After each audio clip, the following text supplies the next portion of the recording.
Right, hello there everyone, welcome back to James Redmond TV and welcome to the LFC Talk Show. I am here with the boys. Listen, I thought we're going through a horrible time right now, and Conroy even just said it himself, like, the way you get through these tough times is by talking through them. We come up with solutions, we come up with ways that we can look at the future in a brighter light, and that's why we're here with the LFC Talk Show. So, to start off, we have got the one, the only, the one Scotsman. The one Scotsman, you're muted, Conroy, but welcome to the show, my mate. Thanks for having me, buzzing to be here. I'm looking forward to it very much, so thanks again. Nah, it's alright, Conroy, I really appreciate it. I asked Conroy last minute to come onto the show as well, so the fact that he came on was, you're just a legend, mate, you're a legend, I'm looking forward to this. And also, the one, the only, Mr. Darren Whelan, he is in the house. How are we, Darren? I'm good, Hammer. Pleasure as always to be on, bro, and not here to take part, we're here to take over, my friend. Take over. We're here to take over, my friend. There's no hassle in this castle, my man. No hassle in this castle. Oh my God. He's practiced that 6 times off air. He's like, I'm going to smash this. It's only twice this time. Darren needs to make a YouTube channel. I'm telling you. There's no trouble in the bubble, my friend. No trouble in the bubble. Oh, you just record the content and I'll post it, my mate. I'll send you all the revenue, my mate. Don't you worry about that. Shout out to everyone who's in the stream, and then last, but certainly not least, the one, the only. Come on, man, Nick, you know. Come on, come on, G. Gang, with the building fam. You know they're right there, cuz. And then you've got the Scouts fucking me. So welcome to the LFC Talk Show. This is the way we do it. You know what I mean? All different regions, my friends. All different regions. Boys, yeah, like I said, I needed to gather the troops because I do need to talk about this season. And I've been very vocal because the first thing I do want to talk about is mostly top 4. And we're going to talk about the Chelsea game. We're going to talk about certain topics that's going on with certain players. Of course, the manager. We're going to get into all this because we have to. So everything that's going on. We've got a packed show. But the first thing I want to mention is, one by one, briefly, do you think we can get top 4? I'll go first. My thoughts, and these have been my thoughts for a while, right? I've been in kind of 2 minds about whether we're going to get top 4. First reason being, I've never really found any team have the level of injury. And this isn't excuses, this is just leading to a point, people, okay? I've never seen a team have the level of injuries, and if they've had anything close to the level of injuries, then I've seen them drop off. I've never seen a team sustain the level of our injuries, or even half of the level of our injuries, and done okay. Maybe you could find a team that proves me wrong. That being said, I haven't seen it. So therefore, I felt it was unrealistic when we'd lost 1 game and we'd lost 2 games, 3 games, 4 games. Bear in mind, we are fans that over the past few seasons we've been relying massively on winning every single game of football. We literally lost the league title for drawing to Leicester and Everton. So that's what we're used to. I get this season's different circumstances, but that's how it usually is. So when I see us losing these games, and then it's like a tag team match, it's 2 players in, 2 players out. It's the way it's been all season. It's not like that we've just got... In fact, we were probably in one of our more stronger positions against Chelsea. We got Jota back. We got the main man Alisson back. The GOAT, who I've gave so much credit, and rightly so, over the past few videos. But I just think 12 games to go. It's 12 games, isn't it? 12 games to go. Nah, less. Way less. 11. Is it 11 to go? 11 games, yeah. Okay, well, 11 games to go. And there's just no sign that things are going to get better. If you're going logically, I don't think we're going to get top 4. And it's going to need a lot of miracles. I want to know what you think, Darren, my mate, because I'm very interested in your point of view. Because the last time we spoke like properly about football, we weren't this bad. So I'm interested to hear what you've got to say, brother. Yes, James, the last time we talked, we were high flying. I think we'd only beaten Wolves at Leicester. We did a real good win, and we were actually talking that the media kind of play us down a lot, and where I think it was Paul Merson on Sky or something said we'd lose 2 or 3-1. We won the game 4-0. So I know it was either Wolves or Leicester at home. It might have been the Wolves game where there was fans actually at 2000 at Anfield. But look, at the moment, James, it's looking, it's really, really grim, isn't it? And you just can't see any light at the end of the tunnel. A bit, our anthem says, at the end of a storm is a golden sky, and you don't see that at the moment, and I question that now. I hope just something pulls off for us. I hope results go away. We're getting to the latter end of the season now, where it's the cream rises to the top, where class is permanent, form is temporary, and all that. And you'll hear a lot of that. This Liverpool team hasn't become bad overnight. Jurgen Klopp hasn't went off his head overnight. There's a lot of issues, as you just named, the injuries and stuff like that. I fear that we're not going to get top four, but I was just on a stream a while ago with Conroy, and I said there's just something inside me. I don't know what it is, whether it's just this deluded Irish person or what have you, that thinks this is there's going to be something good this season, whether that's getting to a final again, the Champions League, perhaps winning it. That's a big statement to make, or just getting into the top four, getting that fourth spot, last day of the season or something. And I'm supporting Liverpool a long time, and I'll go back to 2005 Champions League final. I looked at that win and thought, you can achieve anything in life. How can a team that struggled in the league, domestic cups, new manager in, bang average players, obviously apart from Gerrard Carragher that season, you're throwing Alonso, world class, but they weren't at that time, they weren't at that element. And to win a Champions League final against a side you're 3-0 down, unbelievable, the most dramatic circumstances. When we've done it the hard way, extremely hard way, then to go on, get to another final, and then when we got to Barcelona, I was saying to the lads, without repeating too much, that day, I left work, someone says, what do you think tonight? It felt special that day. I'm positive, but I'm also realistic. So what I took from that was, I'm positive, I'm open-minded, I'm a Liverpool fan, I know the club, but I'm also realistic. This is going to be hard to turn around. You've Coutinho, you've Messi, you've Suarez, all at their best. We are missing Firmino, Salah that night. And by God, we turned around. And there was a tear out of the eye that night, and I thought, this is what the club's all about. Why would I support anybody else? This is special. And it goes back to the anthems and our lyrical level walk along. Everything's going through your head, and you're buzzing. We get to the final, unbelievable. 6 European Cup, loads of European Cups, by the way. We done everything right. It was perfect. There was the minimum on a net spent by Jurgen Klopp. We were singing the praises. He finally, after 4 finals, won it. And that alone was a fairy tale ending, because before that, there was a lot of jinx on him. He's not going to win a final. Klopp struggles. He's bottler, this and that. So that little bit in me, James, is saying to me, something good come out this season. But at the moment, we're struggling. It's not looking good. It's very passive. We're all pessimistic. It's just, you just don't see it happening for us. You don't see us when we're at home even scored. And as I said, we need a large chunk of luck to score a goal, or we need a penalty to get a goal at home. That's all I can see us scoring. We'll be there all day. Ticky-tacky football's going nowhere. We're not scoring. Do you know, I hope, Darren, can I just quickly say something? Yeah.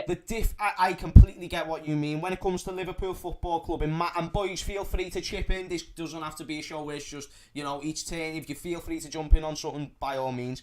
The only thing I want to mention is the difference between the 2005 final, as you mentioned, and the Barcelona 4-0. Even Barcelona 4-0, like we lost Firmino and Salah for that game. The difference between them games, obviously, and I know the easy answer that I can say here is the fans, but that's not even the answer I'm going to say. That's a big factor, but that's not what I'm going to say. What I'm going to say is that they at least had teams, whether they were better than this team or not, whether they were better than this squad or not. In fact, they wouldn't have been if you're talking about any squad in the past 25 years. It doesn't top this squad. But when you're talking about teams that they might have had injuries, but they weren't damaged to limitations. They were at least having a consistent run of games together. That's one thing them teams can all have in common. This team really can't. It's new players gelling in with new players, and it's people, we rely on Nat Phillips, for example, and we wonder what, he's doing okay, but he's also very unpredictable. And there's a lot of players who's in a similar boat right now. We can't. That's why I'm only talking about logistics. I'm talking about there is nothing, and there hasn't been anything since mid-December when we beat Tottenham and we beat Crystal Palace, to say that we can get top four. If there's anyone who thinks we can get top four in here, by all means, call me out on it. I would say, James, see, like the West Ham result, flash in the pan result. I've said that. I've actually. It's hard when you come on streams because everyone else has been positive and I'm sometimes saying I shouldn't be as negative. But I've said it, Sheffield United actually for the first time was like, better performance, 3-2-5. I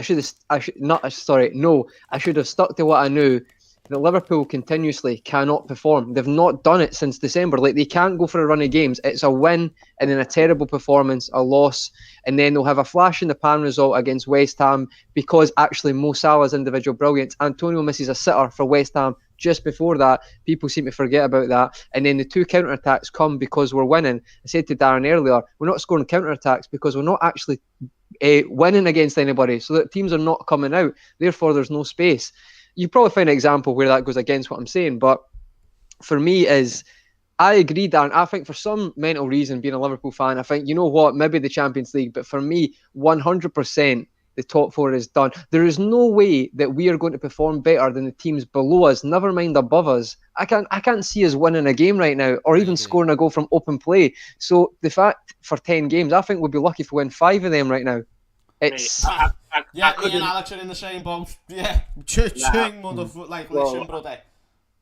I honestly, if I can just literally chime in, I think that Conway's right. I do think that I've got a little bit more lofty ambition in terms of the Champions League. I don't think we've got much else, but you know what they say, you keep on doing the same things and getting the same results and you're on the way to being mad. And we are playing exactly the same way and pretty much getting the same results. And we are like, mate, the reason we won't get top 4, simply put, James, yeah, we haven't won 3 games consecutively. If I don't cheat, because if I cheat, then I could count like the West Ham, Tottenham. We drew to City.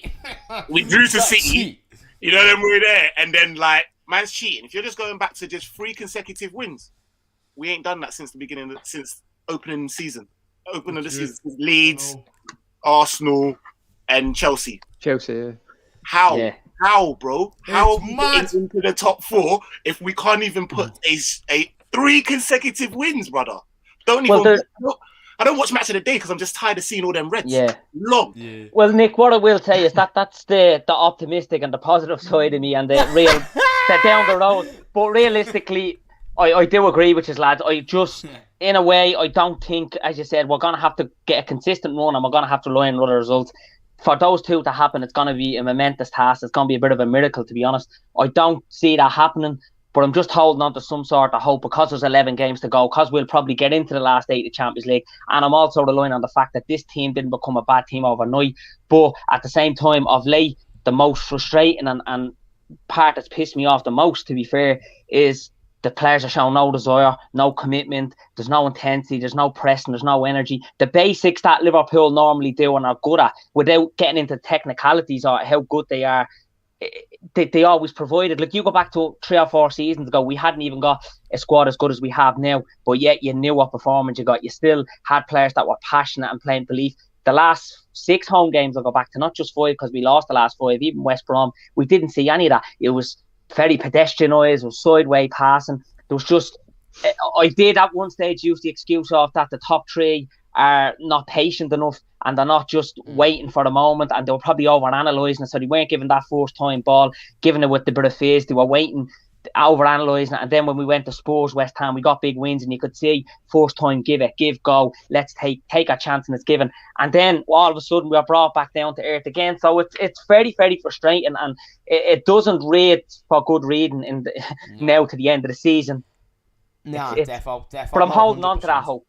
Yeah, no, I get what you mean. It's the only thing we can hold on to. And just dead quick, I just want to say something, Darren, on what you said. You said these players, they can't go bad overnight, but that's kind of the topic I want to go on to in terms of certain individuals, because let me read a few comments and whatnot first. We'll get into the topic proper, but thank you very much, Ron Pat, by the way, for the super chat. We need to get Jay Lings to compete. I don't know about you, lads, but I don't know if Jesse Lingard, as good as he's been for West Ham, do not get me wrong. I done a show earlier, I gave him the respect. I said he deserves Player of the Month and whatnot, he's been brilliant.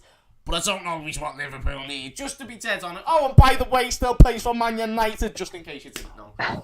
Just in case you didn't know.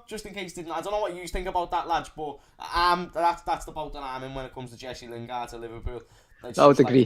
Sharp player, but it's just not going to He's best off with David Moyes, definitely. Best off with David Moyes. That seems to be the partnership. That seems to be, we need 4 things. The defence, Virgil van Dijk, Nat Phillips. The midfield, Jordan Henderson and Fabinho. A new front three, well-trained, Salah, Jota, Origi or Shaqiri. Mane and Firmino resting. And a break for at least 10 days. I don't know about the break though, We're not guys. good with Because I don't know. About We don't do well with rest, I breaks. agree. We don't do well with breaks. Why is there, to be honest with you, that's actually true, you know, especially when you look at the fact, when it a break, I think, was it the December break? And we came back and it just never helped. Mate, not the December break, after December, sorry. after December, yeah. And they've been a flop. Breaks are not good. There's so many. We're like, oh yeah, you know what? It's now we've got 7 days, and then we're just going. I don't know if that's Mate. this season though. I think Klopp's always been. See if you look back and say, oh, No, they've got generally. 8 days rest. No, Right, that's what we I'm always saying. look- Generally, We always look slow. We always Can I look just say slow. something? Touching on Darren's point, right? Yeah.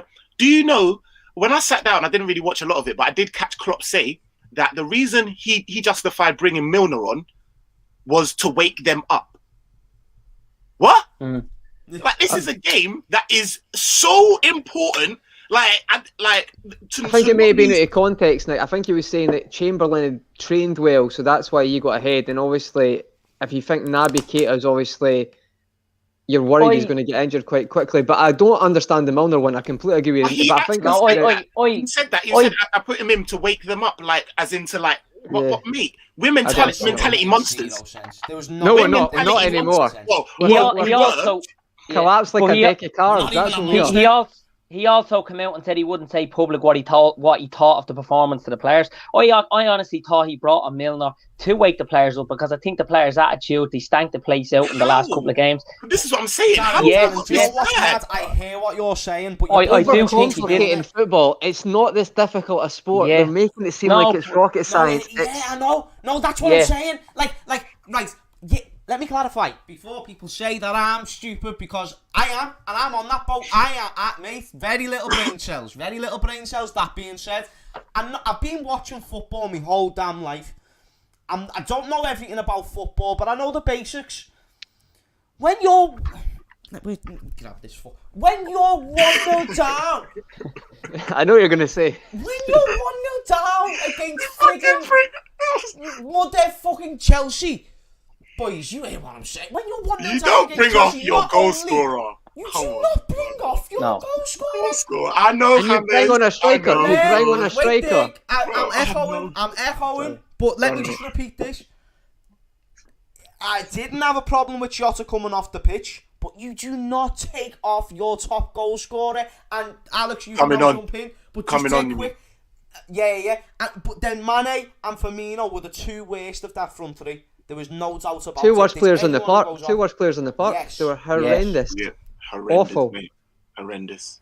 And I love Manny, but I'm not fighting his corner anymore. I'm not saying he's out of the club, but he needs to get punished for being that poor. You can't keep expecting to start games when you're performing at such a poor level. I don't know if you would disagree with that, guys, and I think Do you know what's actually mad?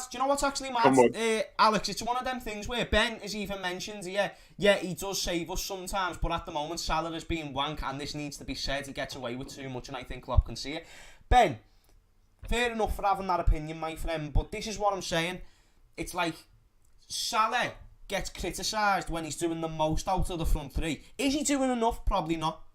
I don't think anyone's doing enough. I feel like that's why the results are going the way they are. Nobody is putting the shift they usually doing. But when you really put it in context, though, Salah isn't the one that you should be calling wank. Even like you just said, Alex, he's had 2 dreadful games on the bounce, and he's had a very, very below par season, and it's been poor. It hasn't even been okay. And I think the beginning of that is a little bit disingenuous as well, to be like, yeah, he does save us sometimes. It's a little bit more than sometimes, and without him, who the hell else is there? So it's a little bit, you can't really just bypass that, because, bro, the guy, I think we said, without penalties, is still 11 goals and still way ahead of anyone else. Like, And see, the thing is, guys, I've said this to a few people. Right, I used to get on at Salah because, like all of us, you don't just watch the highlights; you actually watch the full game. And let's not beat around the bush. Mo Salah is not technically a gifted player. Let's not lie, right? He's not got the best touch, but he's very good at what he does. So I've learned to live that Mo Salah is what he is. He's a right forward who suits Liverpool's system, and he's very effective, right? but he's still effective. Like, so see Mo Salah, right? See that game against Leeds? That's a one-off. He doesn't play like that. He doesn't beat players a lot. He's just so good at running in behind, and he's so effective at it, right? So he's still effective. I don't expect Salah to have the 40-goal season because he's not always like a traditional winger. He's just very good at what he does. And see, when you accept that, I actually think you understand his game more. It's like, see, like Robertson. Robertson is not technically a baller, but he's an amazing left back. For me, Salah's like that. Salah's just can't shoot to save himself, mate. Cannot save it. But Salah's like that for me, and it's easier, and you calm yourself down if you don't watch everything he does, because I think Don Hutchinson said he scores a 40-yard screamer against Chelsea, but he can't play a 4-yard pass to put someone in, and that sums him up. But for me, he is so effective, so you can't criticise him because he's been doing it for 4 years. And he's a moments guy. He can turn any moment on its head. He's a moments guy. That's what didn't make sense. A perfect example of that was Salzburg in the Champions League, a game that we couldn't lose. We end up winning the 2-0. He missed a lot of chances, missed one or two even sitters in the game, and then he takes it around the keeper and scores an impossible goal. That's just Mofi in a nutshell. He misses an open goal against Sheffield. Was that the acute angle with the right? Yeah. See, Mo Salah's had some saucy moments, but he's an enigma. He's an enigma guy. Absolute enigma, the boy. Enigma. He's mad. He's crazy. But the thing is, as well, people compare him to what he should be right now. The thing is, Mo Salah. You can have a go at Mo Salah, but then it's like saying, "Oh, Genie shit because he doesn't get enough goals." Well, no, he's playing the way he's got to in our system. Should he drive forwards a little bit more? Yes. Should he maybe grab the game by the balls individually as a player? Yes. I don't feel like enough of our players do that. I feel like they're all very comfy inside of each other's company type of thing. None of them really do want to try and be that individual like a Coutinho was. Coutinho didn't give a fuck. He didn't give a fuck. He looked at everyone in that team and he was like, "I'm better than you." He did. He even looked at sometimes a bit too much, James, the way he used to shoot a bit too much. It was a bit ridiculous at times. I get what you mean. That Suarez swagger. How many games did he win us? How many games? No, I agree, mate. Let me just Southampton. Oh my days. Stoke City. Oh my day. That Stoke City game was so boring. He was terrible team performance. Horrendous. Open day of the season. But he comes in. And then man like Joe Gomez, who plays left back that day, just goes, "Hey Phil, here you go, fella. Just get the easiest assist of his life." Do you remember an underrated goal? I've said it. You probably remember it, James. See at QPR when Ricky Lambert. It was one of his first goals, right? He crossed the ball in, and it was like a first touch, and he hit it on the half volley. But you never see it. That was one of the best goals. Striker's amazing. Finish. The thing about Ricky Lambert, this is what's mad about Ricky Lambert, right? He was slow. I don't know why we bought it. I don't know what gains we got out of that transfer. Not even just in Ludogorets away. Never forget Ludogorets away. You got that goal. You know, but mate, is it make a wish? Make a wish. Because he was a proper like Liverpool fan, and that's proper make a wish. It's just dream come true for him. It's like go on then. Can I just add before you go on, James? See Lambert for Southampton the season before, though, guys. People forget. He was phenomenal for Southampton, and it just shows players don't suit a certain system. But I think they beat Man City 3-1 or something, and he scored a free kick. He scored at the Etihad on the first day of the season. That's right. Stephen Davis was in that team as well, and it was J. Rodriguez was in Lallana as well. But I remember thinking, is Davis at Rangers now? Yeah. So I think Davis and McGregor's the only two in that team who've won the league previously. So, but see, Southampton. I'm not being funny, guys, but when Ricky Lambert, I know we're going off a tangent here, but that didn't look like the same player. This is what the show can be. Hey, don't worry about going off on a tangent. This is what the show can be. This is the LFC Talk Show. Come on, smash that like, people. Carry on. Smash that. Do you know how he looked? Do you know how he looked like? He looked like a bit aged when he came to Liverpool. He obviously didn't fit the system. But see, when you watch him the season before, it was like it was a different player because the guy was, maybe it's just confidence as well, but the guy was smashing free kicks in, and Southampton were tearing teams apart. So it was a strange one, Ricky Lambert. I always felt like it was. He should have done a little bit better. I just always thought that Liverpool was a touch too big for him, and I thought that even in their position. Do you know what I mean? And yeah. Do you know what's mad, Nick? It's mad that you say that. So basically, I was younger at the time, and I was very into FIFA. when we signed Ricky Lambert, I was fuming. The first thing I done, I was like, what? Ricky Lambert, because I heard about him a little bit in the Prem and that, right? And I was just like, he's a decent striker, because I'd still watch the Premier League and see him on Match of the Day just scoring all the time. Was good, He was quality, mate. And then I was just like, I saw him on FIFA and I was like, what? He's slow, him. He's so stupid. And I watched his highlights, I was like, who's this old fucker? But I was like, he can finish though. But then, because I was so young and naive, I thought Mario Balotelli was going to be the one. Do you know what I'm saying? So did I, James. James, no, so but did I was just about to say, I'm a lot older than you. I'm a lot older than you, and I thought the same. But that was a lot of just... Watch that Italy-Germany game when he knocked Germany out. I was like, this guy is it. This guy is it. He's the saviour. He's misunderstood. He's just misunderstood. I know. Yeah, what a load of... Can we swear? No, I'm not going to swear. But it was back because we lost Suarez, hadn't we? And then you see Balotelli come in, Lambert. So no one was ever... Markovic. Yeah. Oh, no. Oh, my God. I done a video, top 10 flops. Lazar Markovic. I'll give away one of them. Markovic was on there. Markovic was on there. It was a sick video. Go and check that video out, guys. That's out of the channel. But back to Salah, lads. Like, he's had less than 150 games for us. 90-something goals, 30-odd assists. Phenomenal. He's on Ronaldo numbers, mate. And he's not like, what would you say, your typical striker or goal scorer. We've always referred him to more as a winger. But his work rate has been phenomenal. He does work with our system better. Yeah, I don't think he'd work as well in any other system. He wouldn't work anywhere else. No, and we've seen that at Chelsea, even at Roma and Fiorentina, he didn't get anywhere near them numbers. There was good potential to say, but he could do that. But Jurgen Klopp, he owes a lot to him because he's made him, fit him into that system, hasn't he? Why don't our wingers, both of them now, I'm not even going to pile in on Mane, but when was the last time our wingers beat their man? Like, Salah used to be like defenders used to quake in their fucking boots, bruv. Like, he doesn't do it a lot, Nick, though. He's never been one, I'd say. He's not the most confident when he dribbles. I know that sounds like, I'm saying, but remember when he Roma, that was amazing, right? But that was a one-off season. Like, he always looks for the early ball. So see, like, Henry gets it. Or the 1-2, so he can run off. Always going. I know what you mean. I don't think he's as confident as like a Hazard one-on-one, because I think he feels that maybe defenders, after you play for a couple of years, they do get better at knowing where you're going to go. And he's not predictable is not the right word, but he doesn't go in his right. You see, Roma, I used to watch him in the Europa League, and he used to always like go like proper dribble. But for me, I don't know if it's because of the system, but because he's so fast and safe, our mate, he's a season ticket holder, and he says Salah does make that run like hundreds in a game, like he's constantly going. So I don't know if it's just maybe they're stale, they're used to that, maybe that's it. But Mane couldn't beat his shadow right now, honestly. Mate, he hasn't he hasn't beat a man. It's mad. He hasn't beat anyone one-on-one for time. I can't remember the last time he's done it. But from Ben, I want to give him the respect because he brought up the Salah situation. I didn't read an extended part of his comments, apparently. I just read what was on the screen, my mate. But basically, he says, my point is explained if you read more. Salah is quality, but his fight is gone. And you can tell watching him is annoying. See... Has Salah ever been like a tenacious player? I don't think he has. You know what? Like, you say that, but he was pissed when he was coming off, and that shows fight, bro.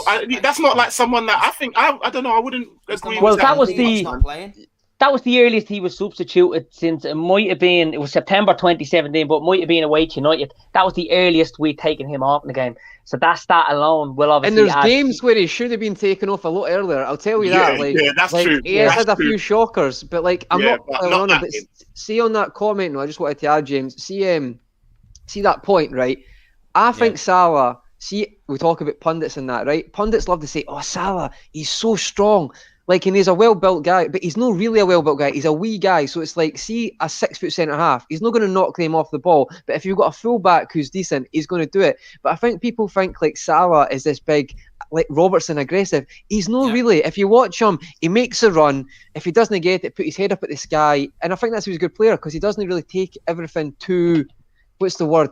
He obviously takes it seriously, but I think if the ball doesn't come, it's gone in his head. How many times have we seen him miss sitters or easy enough chances, and he just smiles, and then he'll score a goal a couple of minutes later. He just smiles, and that's great. Have you ever saw a play like right? If he didn't score, I would get angry, but he does. So. But as consistently as he does it, like he does it. Mo Salah, on a basis, he comes into a game. He'll miss a chance. He'll just be like, He's like James, what about United? What about United at Anfield? He missed from 4 yards out, right? and then he's just the next like, thing you know, he's got his shirt off, ripped, fucking. exactly. He's a Yeah. boy. Not There's giving no a words fuck. to explain him. It just It's doesn't. like He he doesn't knew it take was it. going to happen. I It's like know. he knew. Yeah, Like, he had the top go. off. He was walking around, I have a freak physique. I'm ripped, and he was I just know, $1 million. yeah. Like he could have just walked by the cop and they'd all throw him out notes and be like, He, "Look at he this." owes Andy Robertson. He owes Andy Robertson about 30 grand for the amount of assists he's lost him. Like genuinely, it's getting ridiculous. Mate, true, man. It's true, man. No, It's fully true. though, and it's like people are saying here we need 2 strikers for Origi and Firmino. I do want to talk about the rotation of the front 3. Boys, I want to know if you saw James Pearce's comment, and he just basically said, I can't remember the exact words, but long story short, it was the front 3 is on the. I've been using this phrase a lot recently, and I don't like it. It's on the other side. It's on the other side of the hill, and it's one of them things where even the thumbnail says the trio needs. It's an end of a trio.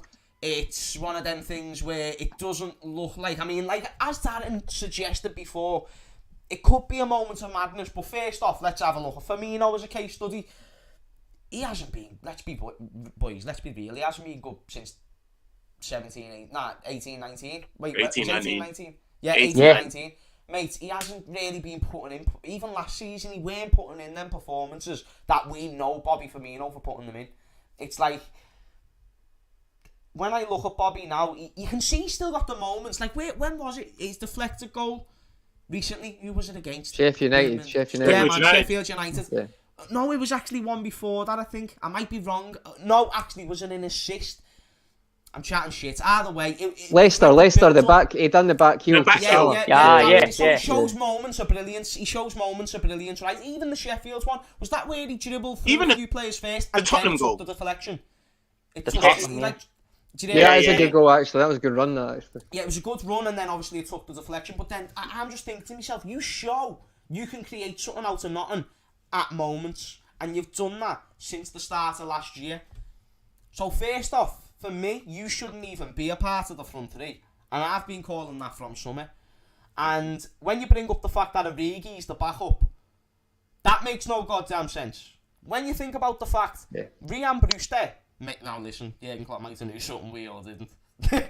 You might not like my opinion on this, mate. You might not like my opinion on Brewster. I mean, no, jump in, my mate. I think the situation. I think it'd be a different player on the not drop. good enough. I don't know. I never watched Brewster link up once when he played for Liverpool. I think he's a championship striker, and I think Liverpool like to big them up so they can sell them for a lot of money. It's the same with Solanke. Maybe not exactly from the youth. I just think daylight robbery. but you can Yeah, it watch, was daylight guys. robbery. You can It was watch daylight like robbery. people. Michael Edwards. I don't know how teams fall for this bullshit. To be honest, it's like, nah. Listen, 20 million. You know how many good quality? How much was Watkins? Was Watkins 30 million? Is that right? Or is he a bit cheaper than that? 25. Cheap, So- I believe. 25, So same yeah. price for Ollie Watkins from the Championship, and it's been proven recently with Jared Bowen. The Championship players, there's not as much a jump, and they can do a job, right, and do really well. So you're telling me the same price for Ryan Brewster, who, you could probably argue they've both done it in the Championship, right? But I guess it's a gamble either way. But for me, Brewster, anytime he played for Liverpool, he looked out his depth up the top. He looked like he couldn't link up. And you might disagree, that's fair enough. But I'm fed up of hearing fans who no, like everyone's entitled to opinion, but I think sometimes we fall but for the still, the propaganda that is Liverpool youth. Yeah, Why no, do teams you're assume right, youth you're right. players? Why do teams right. assume youth players are ever going to play in the first team? That's another video in itself. I think Michael Edwards. Yeah. I think Michael Edwards got a hard on from his performance in. What was it? Where did we give him? Where did he go? Swansea. He was good, Swansea. mate. Swansea. So That's was what I'm Harry saying. Wilson. Harry I Wilson think they smashed the knew. Championship. As He soon didn't as get a they, like, chance. Boom. No, They were facts. Like Harry Wilson, he's a prime example. Like, I don't think he's good enough for Liverpool, and I feel Yeah, like damn that's it. established. Like, do you hear what I'm saying? It's mad. Yeah. But even like this comment here, Phillips and Davies are Championship defenders, yet they aren't going to be our first team centre-back pairing against Fulham. It's mad. I actually want to talk about Phillips and Davies and the fact that could be the case. But nah, I also think Fabinho may start there, but again, we'll touch back onto that. I'm losing my train of thought. What was I going to jump in for then? You was gonna say, if I remember rightly, Firmino. and Origi. Yeah, Yeah. Firmino and Origi. So the only reason why I brought up Bruce, not because I thought he was good enough. I just thought he made more sense than Origi based on the amount of time Origi was getting on the pitch. That's maybe that's a fair point, James. And I also didn't think. I thought the ceiling was higher for Brewster, even though Origi's only 25. you know, and that being said, I can't turn down 25 million for Ryan Brewster. It's mad. No, but if you're no not chance. If you're not going to look on replacing him, which I know we can say we done with Jota, but even he never came into this club as a striker. He came in as a versatile left winger. That's what he came in as. He's played striker before, but that's because he can play there. James Milner isn't a left back, but he's had a very good season at left back. So don't try and sugarcoat it and say Diogo, like Doyle. Shout out to my man Doyle, legend. But he came on this show. Darren, you know our kid Doyle, don't you? But yeah, mate, aka Doyle lad. Doyle lad. But mate, he came on this show and he was saying to me, Fleming, Diogo Jota's a striker. Look at him, he's one of our He's best not a players this striker. season. He's not a number 9. He's not a striker. He's not a striker. We need a leg man. Do you know Doyle? Doyle is going to be one of the problems to why we don't buy a striker in the summer. Liverpool fans don't know what a number 9 is. Like, see 1-on-1 who scores. That's what strikers do. It's because we've got Firmino. It's because we've got Firmino there. We've literally just whacked a Brazilian who's got 5-star skills on FIFA. And he had one belt. He had a few really good seasons. I'm being very disrespectful now, but you get what I mean. He's had 2 poor seasons. And time to evolve. It's time to evolve. So, boys, I now present the question. I'll start with you, Nick. Yeah, in fact, Darren, if you want to jump in, that's fine. Sorry, what's the question, James? Nah, I thought you were going to say something, but also... That is the question, Darren. That's the question. What is the question? Brewster, to be fair, I think with Brewster, he was 18 or 19. He went out on... He had a great... Was it under 16 World Cup for England? He won it. He scored a hat-trick. And the potential, and there was Mason Mount at that tournament. There was a couple of young English lads that then come out with that chest out and have done well since, but they're still young. I think with Brewster, to be fair, he went out then on loan at Swansea, and I was one of the Liverpool fans saying if he was in this Liverpool team getting a chance, he's a raw talent. He might do better because he's with better teams. He'll also have the influence and guidance of Jordan Henderson, James Milner that'll put an arm around him, Jurgen Klopp, the father figure, the main man, the boss. So I thought if he comes in, he can only improve his career, and he might be something that we're missing in terms of bringing through and going on and being a future star. Then we had the pre-season in the summer gone where he come on against Salzburg, scored 2 goals, we'll lose a 1-0 and come back and won the game, and we thought, right, Salzburg, not a bad, so it's a friendly, don't take too much out of it. And we thought if he gets a chance, we're at the winning the league, the confidence is high, we were going around with our chest out, with the swagger, with everything, you know what I mean? We were going around with size 9s and 10 boots on us. We were the cheers, weren't we? We were the real deal. Trust me. But then it comes in, Sheffield are going to sign him, or Crystal Palace are going to sign him. They came out and says, no, there's no truth in it, that was all rubbish talk. Then Sheffield got him, and I was one to think, I hope it's not one we regret if he goes to Sheffield as well, because Sheffield had a really good season last season when none of us expect them to be this bad this season. Well. So it was a bit, at the time, I questioned it, but now it looks like great business. It's up there with Solanke. We won't regret it. No. It's like even the names that Adam is mentioning, shout out to yourself, Solanke and Ibe's the only one who I think had the ability, but just with other issues in his life couldn't do it. I think Ibe was a baller. Well, had potential anyway, but for me, like, I never Ibe's had loads of but Ibe's had loads of problems, I'd say, and I'm not making excuses, but I'd say, like, see Ibe, right? See if you watch Ibe and Sterling for Liverpool, right? A lot of Liverpool fans said Ibe looked much better technically at a younger age, at the same age, right? I thought he was going to go better than Sterling. Was you one of them ones? Were you one of them ones? Was you one of them ones? Oh, man. But guys, remember Ravel Morrison. This is what annoys me when people go on about ability, right, with footballers. Ravel Morrison is probably, Rio Ferdinand said, he was taking the piss at Man United top players in training, right? So sometimes you can't always go about ability, because sometimes it's a lot to do with the mentality, and obviously the football intelligence helps, but then some footballers make it who aren't exactly amazing intelligence-wise, but they're good at their position. But I thought Ibe came on in the Merseyside derby, shot from 30 yards. I don't know if Liverpool players know what that is, but it's where you get the ball outside and you have a shot on target. I don't know if they know that. And then he hit the bar, and I was like... I'm James. I'm 100%, mate. I thought Ibe would have done big things. I thought he was a very good player. You know what it is? I'm seriously, when I saw Jordan Ibe when he hit the post or the bar against Everton, it was in between. I think I can't remember, mate. Yeah, it was like it was close and it was one of them shots, mate. I was like, this kid's right here. And it was the fact he's even tracked back and do pretty well at tracking back. Ballon d'Or, mate. I'm screaming Ballon d'Or. He was saucy as a baller. And I do believe personal life does come into it. 100% when Yeah. it comes to Jordan Ibe. It's I'm not saying he would have been Liverpool standard, but I think he would have been. No, but he would have been better than standard. what he... Yeah, exactly. He even spent time away from football, so that's time he would have been actually playing.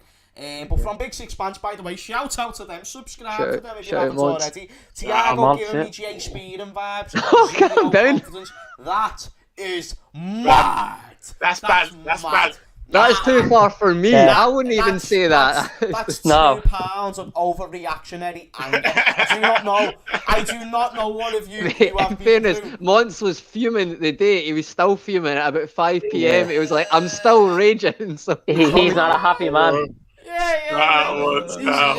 Thiago's Jay Spearing 2.0. He's just a Spanish. Jay Spearing. Spanish Jay Spearing. What everyone's singing. You started that, mate. You started that. Chelsea fans are going to watch that. And that's off now. Watch when he turns boss. I know he's gonna stay. No, wait, guys. There was a point in it where I didn't know if he miskicked it or something. He's so saucy that you just don't know, and it came off. He miskicked that. He miskicked that. And I was like, oh, look at the saucy player. Quality. You know that he's saucy. But boys, let's actually stay on the topic for Thiago. I'm fucking fuming about Thiago, boys. I do not know about yous, right? But I am fuming about Thiago because he's still playing week in, week out, and he's actually losing the ball a hell of a lot for the type of player that he's supposed to be. Yeah, I know. And I'm not, unless I'm watching it. Don't get me wrong, he's done sounds against Chelsea. Never had a standout performance. And I know he's not one of them players who's going to go and get you a wonder goal and change a game like a Bruno Fernandes or whatnot. But even what he needs to do more, though, mate. Needs to do more. The start of the season away at Everton, he played really well. Then he come on. The first game he come on against They had Chelsea. 10 men, guys, and I think that looks now that maybe other fans were right at that time. Well, but as well as that, Conroy, the team was in a different place with better players. The team with Verge, with better movement around them. Yeah, you're right. And we 2 wins out too. We come off after the league campaign championship, that first elusive league title. And he played well against Everton. When he came on against Newcastle in December, when he made his long-awaited return, I thought he was really good in that game. I think he hit the bar as well. But since that, he's just, against United at home for maybe first 20 minutes, half an hour, he was really good and was very effective in the game. He good intensity, energy. He was no look vibes all over the shop. It was look that way and pass it that way. But it just, since then, it's been a decline for him, and it just hasn't happened for him. And I don't know the answer. Is it a case of you leave him in the team and he will become better, and you don't shoot his confidence, or do you drop him? It's controversial. James asked me before, right? Do I reckon Klopp's given up, kind of thing, on this season? And I think in terms of what style of play do we play with? Do you know what I mean? Right now, that's a long conversation, mate. That's a very long conversation, but regardless, I get what you're trying to lead to as well, Nick. But regardless of how we're trying to play, Thiago, I hear what you're saying. No, he is, but I'm just shout out Big Six Pants. There's a comment in there when he goes, he's saucy, but you can't put ketchup on everything, and that's kind of what I'm trying to. That's John Joe Shelby. That's John Joe Shelby. I don't want a Spanish John Joe Shelby. Near do I. John Joe Shelby. Fuck John Joe Shelby. Don't even. Listen. He's not even a guys. There's banter, and then there's black. John Joe Shelby He's not a Spanish John like Joe that. Shelby, mate. He is levels. We just need to figure out. Of course, he is. I'm only joking, but yeah, do you know what I mean? Right now, he's overplaying. He's just playing him because he should be really playing it. This is what I mean. I'm just there's no.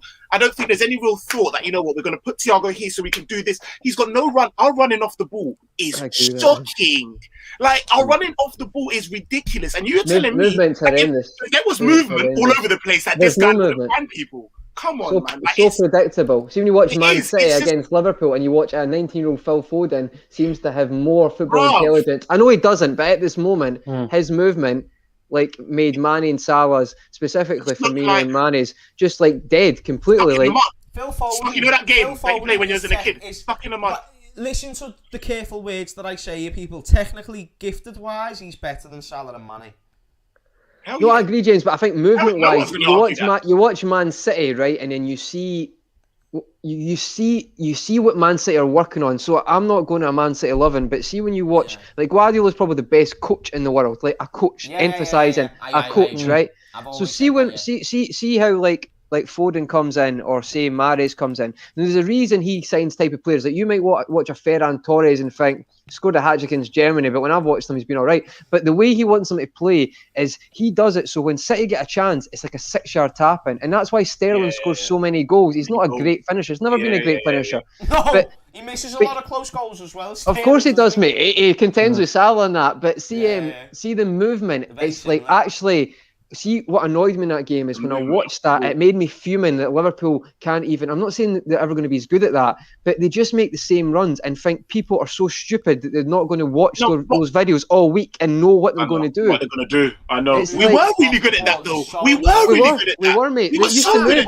You used to interchange, and stop doing it. I don't know why. What the hell, man? And that's why I'm like, you can't just sit there. Listen, Thiago hasn't been the levels, and I get that. But at the same time, mate, like... Would you drop him to the end of the season, right? The reason I'm saying this, guys, is remember when Fabinho came in, right? And I think I've said this to you, Nick and Darren, a few times. Not to yourself, James, but see when Fabinho came in, right? We forget Fabinho looked horrendous. He looked off the pace. He looked like he couldn't handle the league. Defensive mid. He was mistiming challenges. So Klopp said, right, I'm not starting you. I'll give you 3 months. I'll put you in 10 minutes here. And then eventually he looked like an absolute player. Nah. Maybe in a normal world he would have done that with Thiago, but for me right now, unfortunately can't do that. But you keep saying that we keep playing him. I don't think we can keep playing him because he actually looks like he's getting worse, like he's actually losing more confidence. He's trying too hard, James, constantly. For me, if you talk about the midfield right now, Jones probably shouldn't get dropped, right? Gini shouldn't get dropped. And then I'd say you've got a choice because people are laughing, right? But you could probably say if Oxlade-Chamberlain's playing better in training, why has he not been given an opportunity when Thiago's turning out 4 out of 10s or Keita? No. I'm not saying Ox, guys. My point is I'd put Keita, but what I'm saying is there is or Milner. I'm saying I'd see if Ox is doing good in training. I think he's got more a shout to get a game than now because Thiago, for me, it's not about him as a player. He's going to come good, but when I watched Firmino, he was very careful with Firmino, and it worked out well. I think he's actually going to dent Thiago's confidence the more he's playing him. I hear that, but at the time we had. Nick, can I just read this out there quick from Stevie? Thank you very much for the super chat as well, my friend. Thiago is the pass before the assist player. Do you think we have anyone who can make that assist and our strikers' form ain't finishing an assist? Phase, and with the fact that we have got the lack of build-up play in our team, that could be true.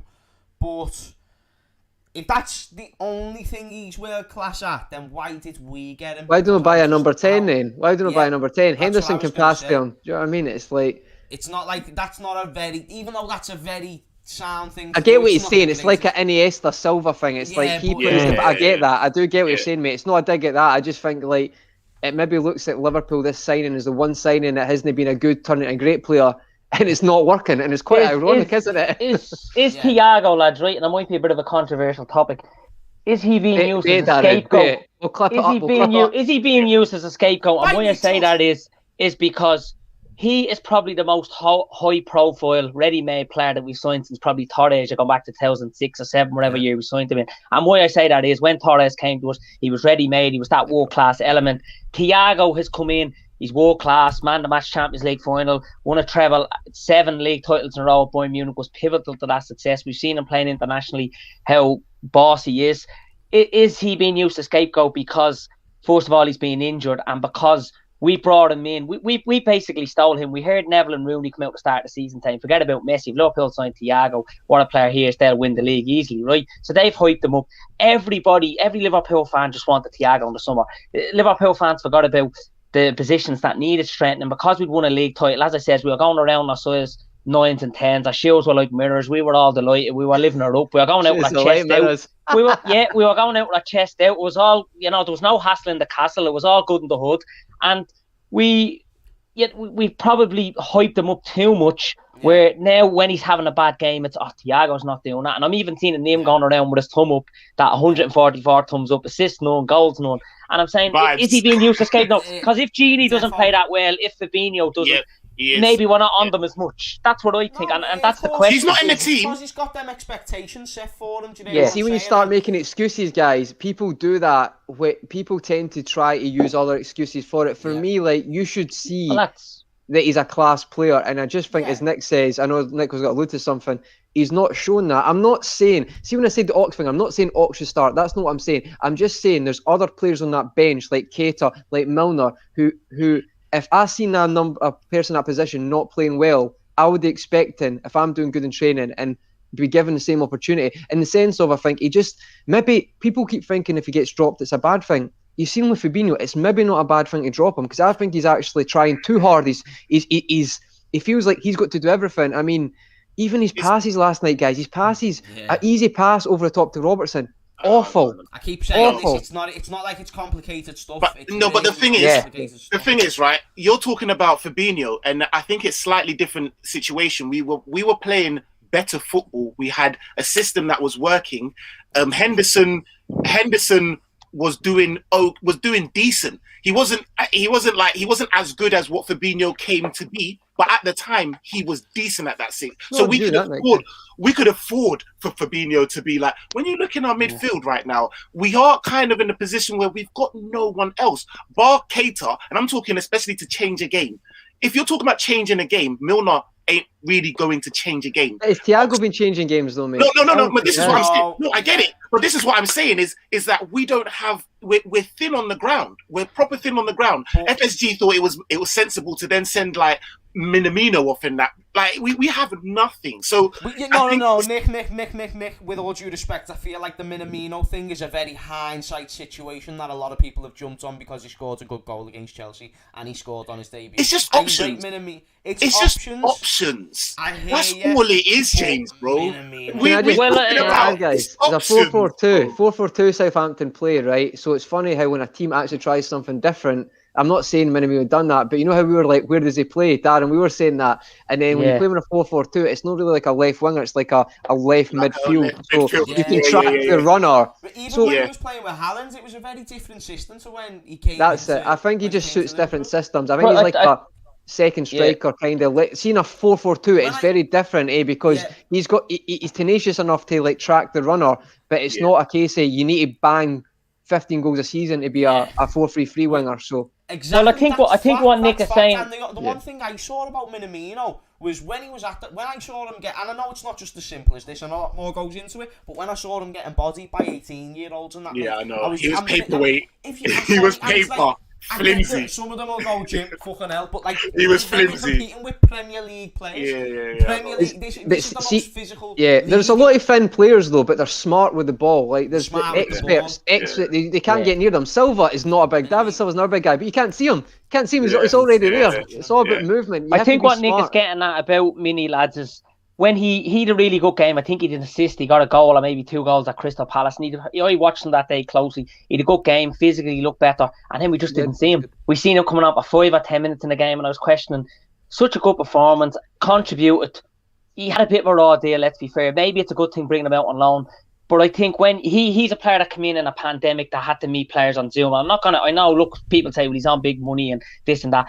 He seemed to me like it's a fair point, Darren. It's a fair point. He's moving across a different country. Yeah, he never seemed to me to be wanted as much, because I watched in games where at times players could have passed it to him and didn't. And I was on Cop TV with Alex before talking about it, and he agreed and says, I just got that sense that he wasn't. There wasn't that. Then he started to overwork. Hadn't got that relationship, and then he wasn't getting on in games. So maybe he was just given a raw deal and he didn't express himself enough. Maybe he hadn't got that mentality to do it where he needed to have more responsibility. I don't know, but it was.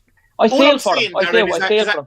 Is that when you're sitting there looking at Milner and an Ox who's low in confidence and not doing what he should be doing when you bring him on, it's not really the time to be experimenting. I'm not saying, Minamino's our saviour, but you know what I'm saying? Yeah. He may have been begging to go, though, guys. You don't know. He could have been begging. I don't know. All I'm saying is that we don't have options, and I think Thiago's overusage may be a case of that. It's just like, well, do you know what I mean? And No, there's definitely evidence with all the injuries we were getting up top. Jota was injured at the time.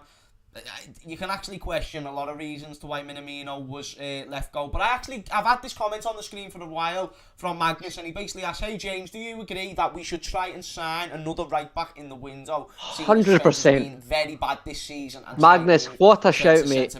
What a shout! Right, Alex, this is mad because you've just gone, yeah, man. So you think, right, and I'm not disagreeing. I'm in a. Do you know, like when you're in a I don't know phase because you haven't thought about it to that level this soon? Do you get what I'm saying? Alex, throw it at me, and I might be able to jump on this boat. Because right now, that's a bit too mad for me to just say yeah in a second. I'd need to think about, because I've thought about getting another right back, but I haven't thought about moving Trent. But that could be a shout. I'm interested to hear what you've got to say here, and people in the chat as well. Also, smash the like. See, for me, James. And see, the reason I say this is we get too much in the the Nico Williams. I like Nico Williams, needs to go out on loan, simple as that. If the guy's not ready to come in and cover, then he's not ready to be a Liverpool right back. I don't understand how this is a difficult thing for people to. So see, if you're a right back, if you're second right back, you should be like a Shimakash. You come in that shoe, you're ready to go. There's no, will we play Milner? Will we play Nico Williams? Your position's a right back, so it's that simple. We had Nathaniel Klein, we took it for granted. He came in against Man United when Shaqiri scored twice, won 3-1. Amazing game, couldn't get past him. Nathaniel Klein, no great attacking, solid defensively, probably the best right back defensively Liverpool had in a long time. He was people forget how good Nat Klein was actually. He was a very good right back. Defo. The so best see right now, Finnan. But see the thing is, right. See, a right back comes in, it should be a case of, you don't put Milner in, it should be a case of, this is a right back who's very good and he can come in and do the job. And I'm not saying he's got to be he's not going to be a Trent. I'm not saying he's going to, like, the play goes through him as much, but he just does the job. We should have never sold Nathaniel Klein. Nathaniel Klein, right, came on against Man U. If that was the case, if it didn't work without Trent, right, well, we won 3-1 and Shaqiri came on and scored twice. So it shows that, like, Nico Williams, I like him, but he needs to go out on loan, because for me, you can't just have wee starts now and again. He doesn't look out his depth. He just. I don't have confidence in he knows what he's going to do. Shouldn't be the backup right back. That's criminal. The fact There's that loads of good right backs there. The fact that we actually haven't even fully brought that up over the course of this season is unreal. Because we got Shimakash for Robbo, which is sound. But then you just, Nico Williams is good enough now, because he's from the academy, like you were mentioning before, Alex. It's mad. But I've always thought one day Trent is going to make that transition to the midfield. I didn't expect it for it to be this soon, because if you asked me last season, I would have said, are you mad? Seen the amount of balls he's putting into the box? Seen the amount of assists he's getting from that position? But again, he got that many assists based on system, based on the way a lot of things went for the team. It's flown a lot more. Right now, the movement just is not the same. There's no one getting on the end of his crosses. Even I was saying after the game as well, like with Trent, it's mad the way, when you think about it, if he keeps putting these crosses in, if he's doing it because the manager's telling him to, fair enough. But if he's doing it off of his own accord, then what? He's incompetent, because he needs to know that they're just not working. Yeah, no, I know. He needs to know. No, I know. And listen, I think, to be honest with you, James, I think you're right in it. I think there definitely is criminal. Like you said, it's criminal to have Nico Williams as the backup. However, we can't afford it. We need a number 9. We need a centre back. Like, we need a cover for Gini when he goes. There are just other positions, unfortunately. I could name you 5 that are quote unquote more important than a backup. But you're right, it does need to happen. But we ain't. You know what I'm saying? Like, would I rather a number 9 or a backup to Trent, number 9? Like a Lengman that putting in like a Gary Lineker. I take a, you know what I mean, Fox in the box. That's just absolutely, I take that. That's the just guaranteed goals type of thing. Do you know what I mean? This is a very good comment as well to what you're saying, Nick. Big six bands, and to what we're all saying, really. Are we prisoners of our own player diversity? I think I kind of get what he means when he says that, and the way what I take is more so, are we prisoners of our player diversity? Do you think that the players are trying to maybe in moments take the game? See, actually, I don't know. I don't know if I do it. It's a mad one, that. It's a bit of a crazy one. Yeah, I think you might need to elaborate a little bit more, Big Sis, so that I don't twist what I think. Yeah, exactly, you know what I mean? That's what I'm saying, because I'm thinking of it as does he mean are the players taking it a bit too individually? But that's what I think they're not doing enough of. Or is it because we've got players that could do different roles, so we don't have players to actually out and out do what they need to be doing. We've got players that we're putting in different positions. Like, let me know which of that it is, because I think you might be right. Yeah. Gikashi, thank you very much for the super chat, mate. Really appreciate it. Got to stop investing in fringe players, 100%. But you say that, guys. But we spent 100 million. Sorry, bud. Just one dead quick. Klein was the best right back in the Premier League when he was playing for us. I don't know if that's true, but he was a very good right back. Very good. That didn't make sense to why he left. But go on, Alex. Whatever you were saying. See the thing is. I know it's fine. So see regarding right backs, right? We spoke about Klein. Now, see if you wanted a spare right back who can play an attack as well as Trent. There is ones out there. You could probably go for a Tavernier. Maybe look at he's about 29, 30 now. Who's at Rangers? Who will attack? He can't defend. He probably defends as well as Trent, but attacking wise, he'll get the same. Well, he could do it in that sense. But for me, I think. Rams on the terrace, shout out to Rams. He mentioned Sergio Roberto is available now at Barcelona for quite a good price. And he's the type of guy who can come to Liverpool, can play centre mid as well, but he can also play at right back. For me, that's ideal for Liverpool. That's the type of players Liverpool need, because, again, Milner's leaving or will leave soon. So they need to mix it up a bit. So for me, I think that was a good shout. But I don't know, guys, I just think it's an obvious sign. I don't think right backs are that difficult to get. There's plenty out there that you can get as cover. I mean, who have United got? United have always got like 3 good right backs on their bench. Wan-Bissaka, don't they? Yeah, no, but who's their sub right back? Who's their sub right back? What they had? Was it Darmian for a bit? They've always decent right backs, and it's like I think we make this a mountain and a molehill. It's I think we look. Sorry, Darren, dead quick before you intercept. Yeah, sorry. I'm so sorry, bro. Do you want me to tell you what's mad? No, do you want me to tell you what's mad? I've been calling him Alex all show yet. Nick, I was wondering, who the fuck is Alex? I was calling you Conroy at the start. I called you Conroy. But do you know what I thought? Because Wilford commented earlier saying, hi Alex, and there's no one here called Alex, so I was thinking, is that like Conroy's first name or something? And I haven't. Alright, James. Alex Conroy. But Conroy, that's disrespectful, man, so I am sorry about that, because I thought your name was Conroy. Then Wilford, because I called you Conroy when you first joined. You started. That's what I was like, Is right, fella. Yes, Conroy, let's go. I don't, and then I saw Alex, and I was like, is it Alex? And I just go, no, mate. You just call him Redmond. I'm thinking Nick's been called Alex for an hour. No, because I'm a dozy bastard. Like, you know, you call me Redmond, that sounds. But like, if you didn't know the first name, honestly, do not worry about it, bud. But the problem is, right? See, when you said it, it was like it was a good question. So I was like, I didn't know what to stop the flow. I just getting went. No. You should have said it straight up. I've called you Alex like 10 times. No, but I thought Nick was called maybe Alex Nick or something. And I'm like, there's that awkward silence. I thought the same. Yeah, I thought the same. Do you know what it is? It's because because people are going to think, wow, James just gets randomers on Twitter. Nah, because I messaged Conroy the other week and I was like, do you know what, lads? He's found him on the street 10 minutes ago. I messaged you the other week, didn't I, Conroy? Oh my God, red mate. No way, Conroy. Clarification one. Hey, Conroy, I messaged you the other week saying... No, mate, you did. No, that's just brilliant, no. That's good. That's what I love, mate. His name's Conroy. You have to smash a like. Come on, guys. Come on, lads. Get the like, dude. That is hilarious. What did I say at the start of this show? What did I say at the start? You did say Conroy. Bastards. But that confused me, because I was like, is Nick called Alex? Is Nick maybe an Alex? That was brilliant, mate, guys. That is made my week. I've not laughed that much in a while. That was so funny. So funny.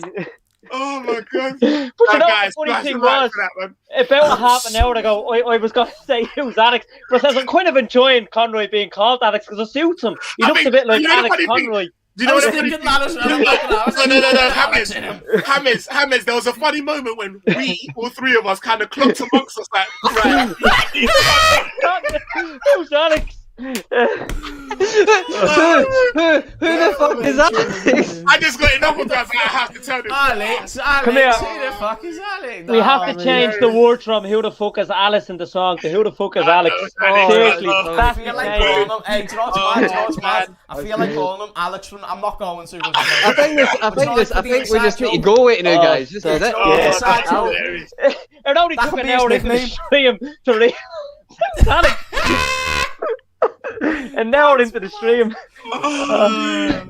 That is deadly. mad. Oh, it's hilarious. I needed to get that apology out the way. I really, really had to. Mate, guys, that was hilarious. That has genuinely made my weekend. That was brilliant. Yeah, was that's so I good. haven't laughed at like that now. That's in what a this long show's time. about, man. That's what this show's Mate, about. I mate. don't usually that clip was up very videos. funny. I'm going to clip that up and just say, That's this Yeah. is how you spend your weekends. This is brilliant.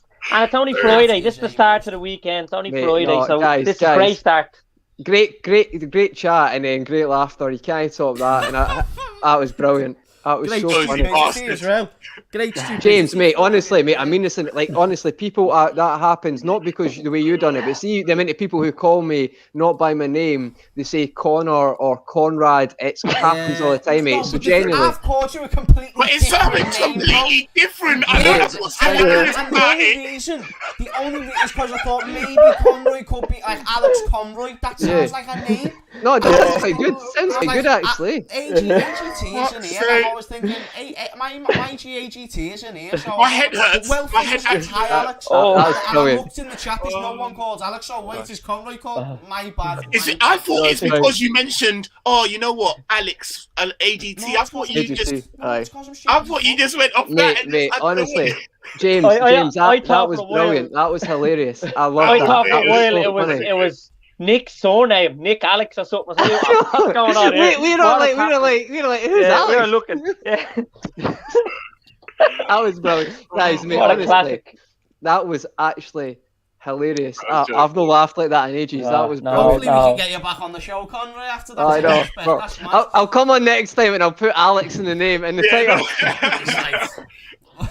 That might get me to call you Conroy. That's just the confusion. Oh, mate, that was class. What was the agenda? We've Whatever missed we were it. talking on, whatever we were chatting on, you take over, mate. I need a second. Jeez. Yeah, it was on a fullback, so I think everybody's a bit obsessed with having a like for like player. So Trent Alexander-Arnold, obviously unbelievable fullback, gets the assist and is so good at going forward. And sometimes we think we need a like for like replacement, but we don't. Like Nathaniel Klein was really good defensively strong, wasn't as good at going forward. But if you're looking for a replacement fullback, you're probably looking at someone maybe to come in for 10 or 15 games, possibly longer. We looked at Adrian, we've seen him, the amount of games he's played, how many times will you need a second keeper? So sometimes, like, we might have a problem if Trent ever gets a long-term injury, fingers crossed and touch wood, that never happens. But if he was to, we would have a big problem there, because who goes in there? Does James Milner go in there? We've seen Gomez play there before, but he's injured. So we don't have to have someone of the exact same caliber or like for like, but we need to have a really good backup fullback with some experience that we can go in and say, okay, we feel okay with him playing. But with Nico, he's too inexperienced. He's been found out in a lot of games. He's made a lot of mistakes. And look, he's going to be good, I think, because internationally for Wales, we've seen him score goals and playing well. But playing for Liverpool consistently and the honesty you have and the responsibility in that fullback position is huge. And it's different gravy, isn't it? He has been good for Wales, though. That's one I was impressed when he plays for Wales. He Very plays good. He's going to be. I think he will be a good player. I think he just needs to go and play regular. I think. What I wanted to say is I think it's going to be tough, right? Because I agree with what Darren's saying, and I think ordinarily you're spot on, mate. I think we need someone who doesn't have to be a carbon copy of what we have, but that would mean playing different systems, playing different. Do you know what I mean? Bringing in, we're not going to play that. And unfortunately, and I was saying this to James before, James was taking a piss out of me, and I was like, oh, you know what, James? I think we've got a bit of a stubborn manager, and I think, do you know what I mean? We haven't got we haven't got the type of manager, from experience that would, I think he likes what he's got, just keep on going. And like I said, unfortunately, I think we're going to pay the price touch wood, if, do you know what I mean, we get, because we should be going for someone who's, maybe opposite of Trent, very good defensively, offers something. We play a different style against a different opponent. Do you know what I mean? Someone who's actually a bit more defensive. Sergio Roberto makes sense. Sergio Roberto makes sense because you got someone who can play several midfield positions and you can play right back as well.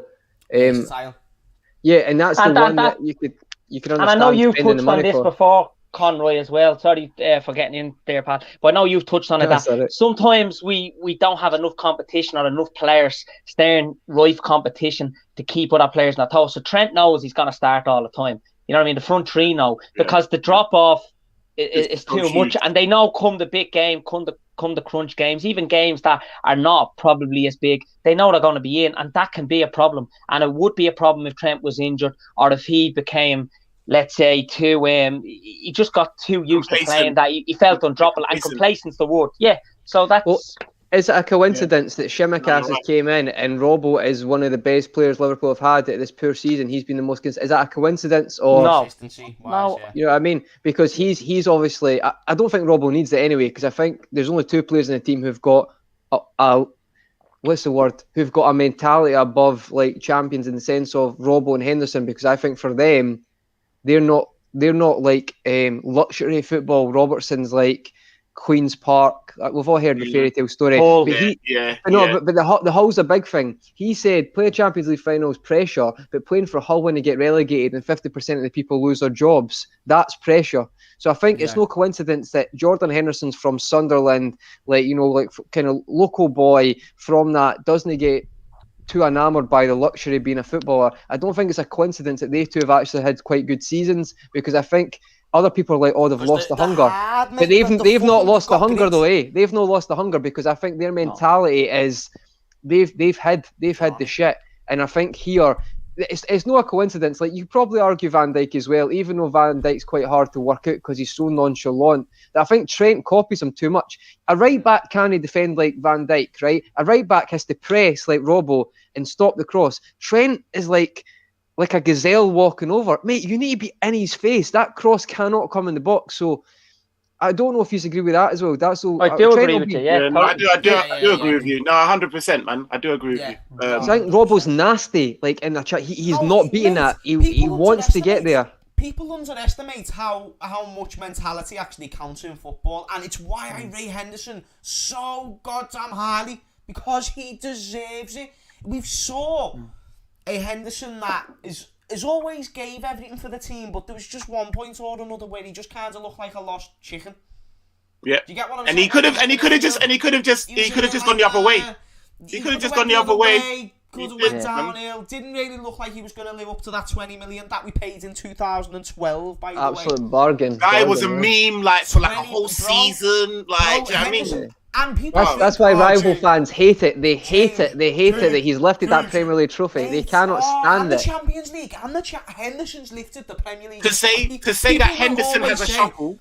Bro, people will always say Henderson is the worst or one of the worst captains to ever do it. Bro, I say he's one of the best. What? Conroy, you mentioned my video, Henderson versus Gerrard. People watch that video. That's a and I'm not video. saying Henderson was better than Gerrard, but there's points to where there's reasons to why them two can be compared. In different aspects, Henderson has been a great captain to what Gerrard was. And Gerrard we'll never see a better captain. But it's like, you bring up players like him. Even look at the drop of players like Trent's performance since or when Henderson. Great shout, such a good shout. He sorts out other people.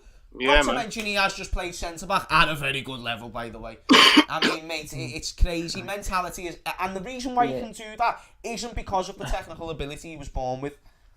Man, it's all IQ, and it's because of the fact he's got heart, and he will do that. James Milner is very much a very similar type of player, northern player. He gets into, and he's got grit.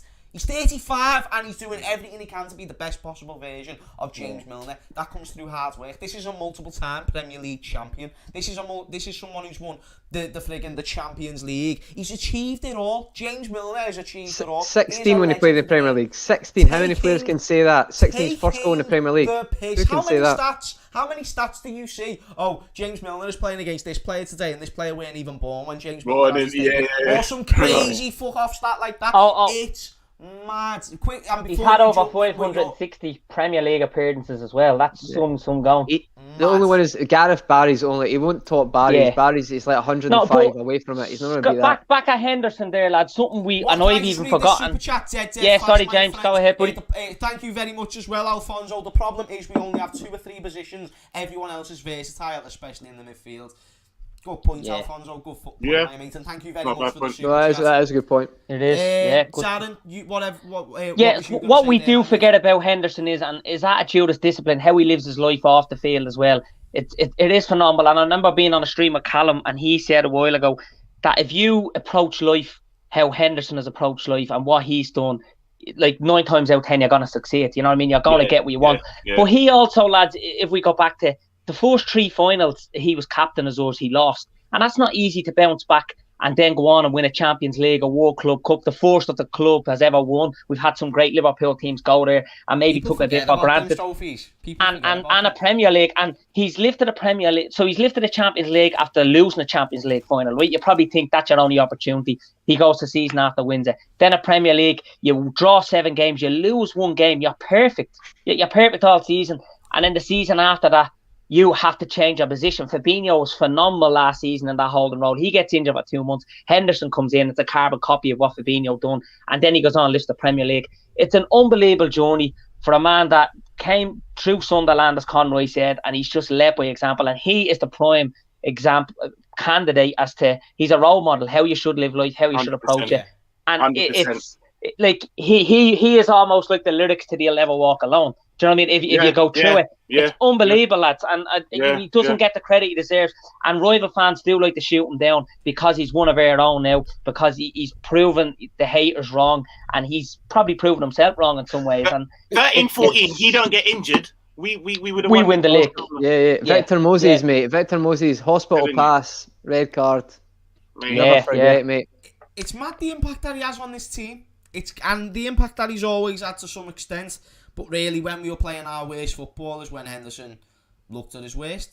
When he was playing them sideways passes and whatnot. But like you say, 13-14, when he went, we missed him. This season, every time Henderson's been out the side, like... Every manager has utilised Henderson in some way, even when he hasn't been good. Like, every manager. England are missing a trick. England are missing a trick by not making him captain. That's the silliest thing I've heard. I don't know why he wouldn't do that. Why would you not do that? Be the captain for Euros. It's mad. Do you know what? I don't But that's better for us, is it? Less responsibility. I think so.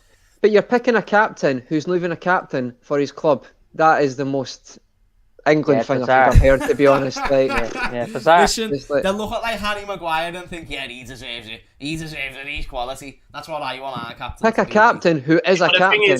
It's not rocket science. You know what I mean? I think England might be suffering a little bit from what we're suffering from. Do you know what I mean? Like in terms of the Gareth Southgate syndrome, my mates. But I think Gareth Southgate's a bit picking his favourites and not really. I mean, that sounds familiar.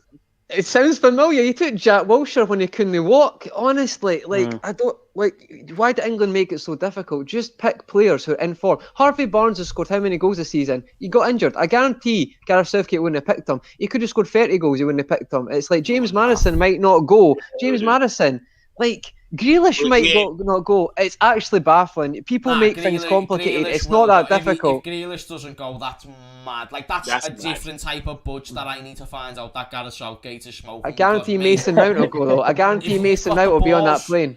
Yeah, if you have got the cojones to come up with the decision as the England manager to say, I am not going to bring probably the best technical player out of any English player, and you are mad. That's mad. That's great. But to be fair though, lads, if anyone's going to do it, it's most likely going to be Gareth Southgate.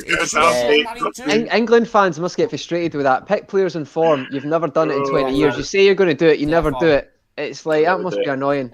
Scotland haven't got enough choice, so we need to pick players that are in form, so that makes it a lot easier. Me and Nick are done with England. Fuck them lots. You know what I mean? Fuck them lot, mate. We're not spending no more time on. I need an Arsene Wenger at England before I start getting excited about anything. But from Freddie, do you think Ben Davies will start except for Kabak? Because obviously Kabak has been ruled out of the Fulham game, or most likely going to be ruled out for the Fulham game, which means Fabinho and someone else, because Nat Phillips, unless he makes a quickish recovery, then he might get back, James. He might get back, Phillips. He but might I don't know. But are you happy with Ben Davies starting? I'm not going to lie to you. It'd be a good little chance to see what he's made of, because from what I was hearing from Preston fans, he weren't that bad. He was Same actually here. on Very the ball, good. good That's what my defender. mate said. That's what my He's mate got more said. So yeah, experience than man. what Nat Phillips did before Nat Phillips jumped into the Liverpool team and did all right. Yeah, We need. Listen, I agree. I've said this on this show before. I said, listen, I think in the long run, Davies will actually be the better buy than Kabak. I think he's got more to his game. Don't expect him to come and be bloody fucking prime Maldini or nothing. But I do think in time he will actually be. And like you said, there's not a better time to do it. Like, do you know what I mean? Put him in there, put Fabinho in there, and let's do it. I don't think I like Nat. And I think, like I've said before, if the game was above head height, he'd be an absolute beast. But the game isn't. It's played head height, and I don't think he's amazing. So let alone don't rush him back. Do you know what I mean? Like, To if be you want like, to play head volleyball, Nat's your man. Nat's the guy. That's your man. You know what I mean? What's Kabak's excuse then? What's Kabak's excuse then? For not being able to do those things. Do you know what I We mean? ain't got time, Like, bro. We ain't got time, Do you know bro. what's mad? I feel like people are hard. Yeah, I'm with Darren there, mate. He's 20. Yeah. If you haven't got the physical- Fofana's 19, right? Yeah, and he's been yeah, put but into the it's not- first centre back. No, listen, it's not his fault. It's people- our fault. people Kabak No, isn't Nick, I supposed agree. to- It's our fault, but that's how we it's judge our things. Do you know what I mean? He's been bought as the And, first. and when we were scouting Kabak, Conroy, with all due respect, never killed him, Alex. Do you know what's mad when we were scouting him and whatnot? We were scouting him to be the fourth choice. We weren't scouting him to be a starting choice for Liverpool. I think he'd be a good Premier fourth League choice, games. mate.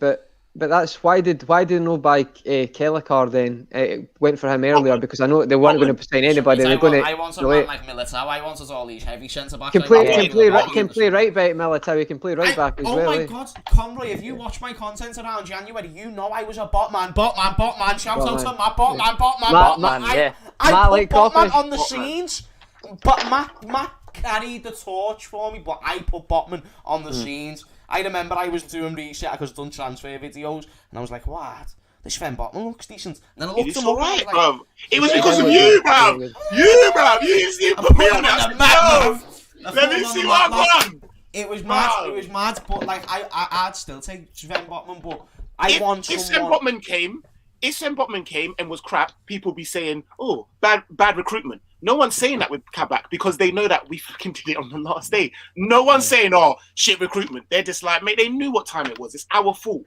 Our fault. No, I agree. It's our fault, mate. I'm not actually judging. I'm not judging Kabak as like, but I'm saying he's been bought as a player to step in because we know we needed someone to step in. I'm not saying we need a Van Dijk level, but you just need someone to steady the ship and be decent and look like he's got a bit of experience. Yeah.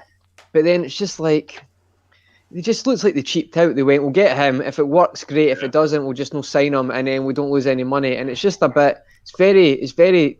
To me, it's lazy organisation because see if Liverpool fans who say like, see little things make supporters maybe be kinder to FSG. See if Liverpool just would got a centre back early in the January transfer window, a Kellecar. You say a Militao, but someone even a Kellecar, you could have got him for 20 million if you'd got him a little bit earlier because Marseille said that could have went ahead, but we just didn't have enough time to get.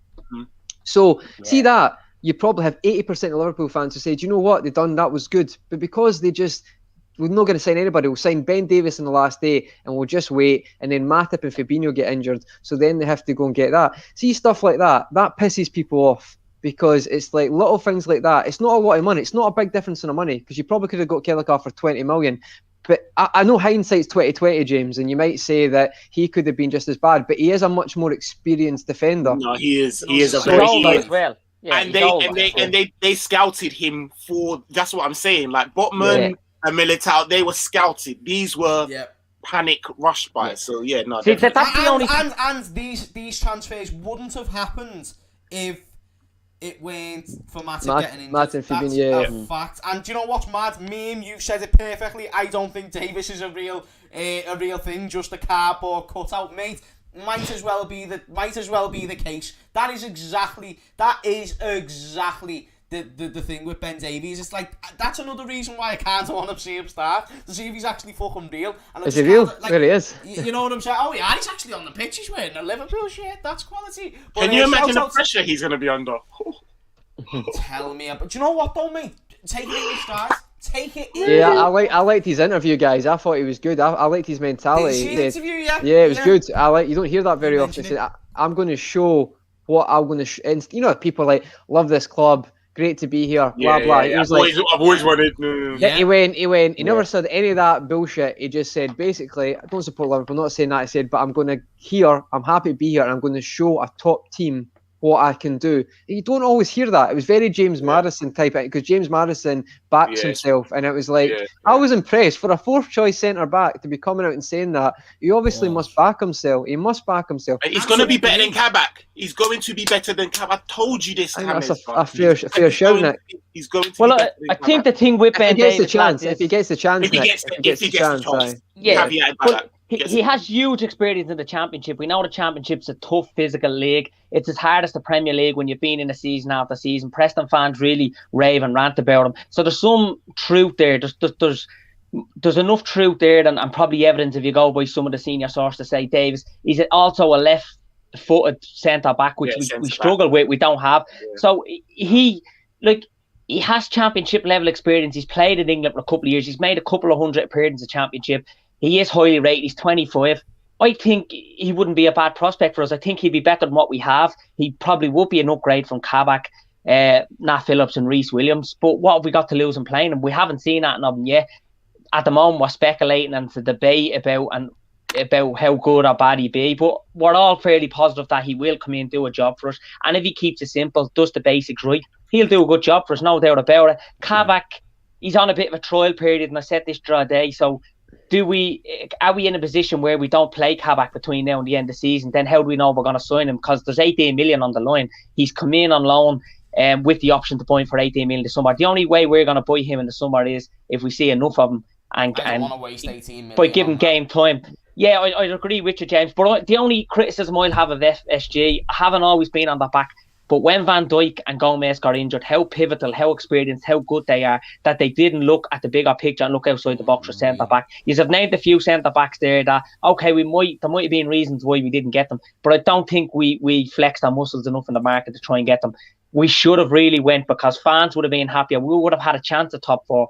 And not only that, but we needed to make a statement. When you get Van Dijk and Gomez out, we haven't been a club that's always made statement signings. This was a perfect opportunity to make it. What defending champions, you need to. As defending champions, you need to, James. Though, as defending champions, you need to make some sort of statement. And they made them signings. If Kabak had turned out being great, they probably would have said, "Oh, we looked for him." But I think they really chanced their arm. It's a gamble, though, isn't it? Yeah, the day that Gomez, Statman Baines, I see that, yeah, man. Trust me. Shout out Statman Baines. Listen, the day that Gomez got Brock, they should have been caught in. They should have been caught in. I don't understand. Anything else is negligent. Yeah. That's it. Totally agree. Shout out to Gang and Deep, by the way, for the super chat. Really appreciate it. Big up, Gang and Deep. What calibre of signings do you guys realistically think we will make this summer?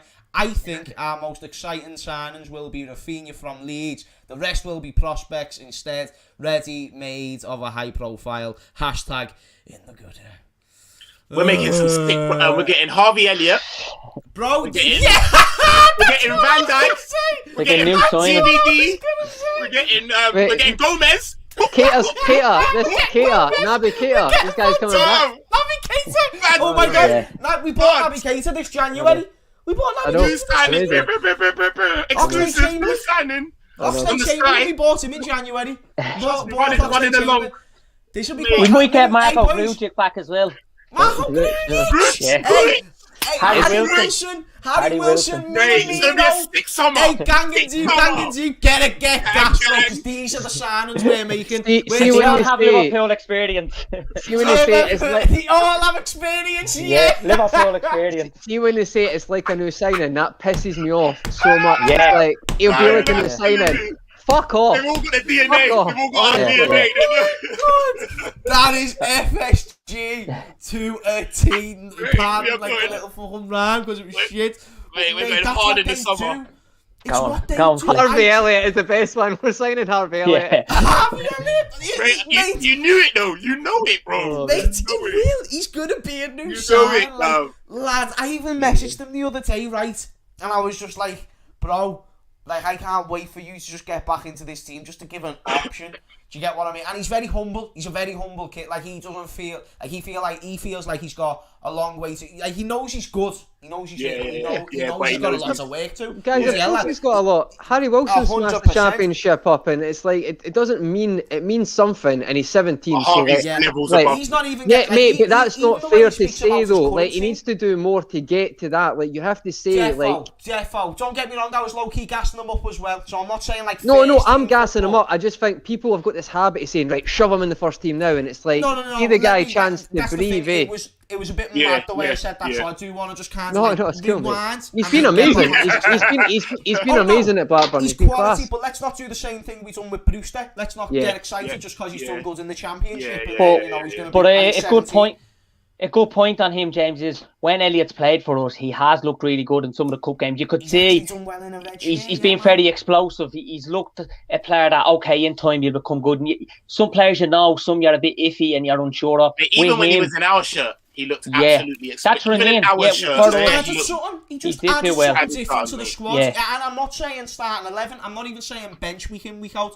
But just another option. I say bench. I I say thought bench. he was. Well, I say bench. his I walk thought rate he was good better too. than Minamino. I thought His he was walk better rate than was good. Minamino. Yeah. Yeah, man. Yeah, no, I He say was. bench. I say bench every week, man. Learning, not necessarily bringing them on, but sitting on the bench, learning. It's a fair 100%. shout, guys. I think, to be honest, like, see with Harvey Elliott, he's still 17 in the sense his levels above where most 17-year-olds would be. But what I would say is, see with wingers and stuff, or wherever he goes, but right now he's a winger, is see the thing about wingers, it's like they become inconsistent. So you want to try and get him to perform consistency as much. So for me, I might go against the grain. I would say I'd want to see him do.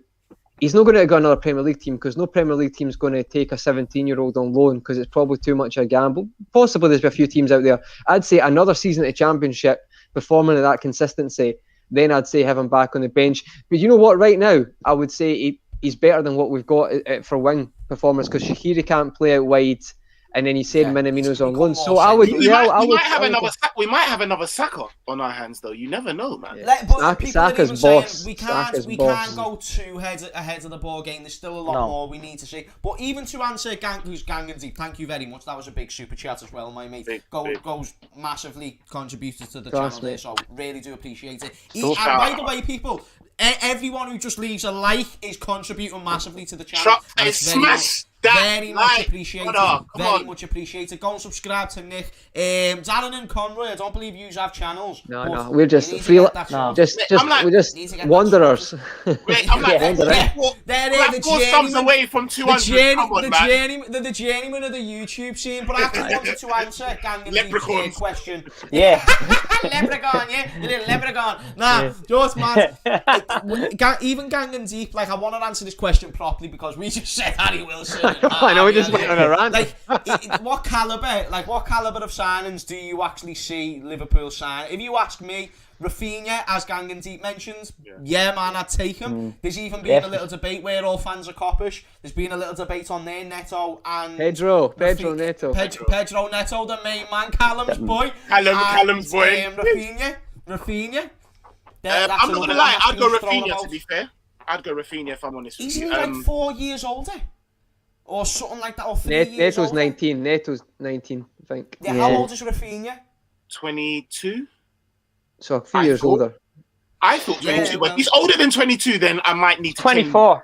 24. But who do you think of fit Liverpool? What is Rafinha, though? What is Rafinha? See, to me, you might say he is a winger, but for me, it's like he can play centre mid in a wing because what I mean is very much like with Mahrez, he comes in all the time. Whereas I don't know if that's Liverpool. That's more City play that way. Liverpool, like Neto for me, is either wing, can beat a man, but he's quite intelligent. It's the Wolves People kind are of. saying he's 24 as well. Right, Rafinha. But do you know what, guys? Bear in mind, we just signed Jota for 40 million. You're not going to get them for that price because people know Liverpool take good players and make them great. So they're going to add 20 million automatically to whatever price you think. So I think Neto's 50 million easily. I can't see it being cheaper than that. I might be wrong with his contract. Yeah.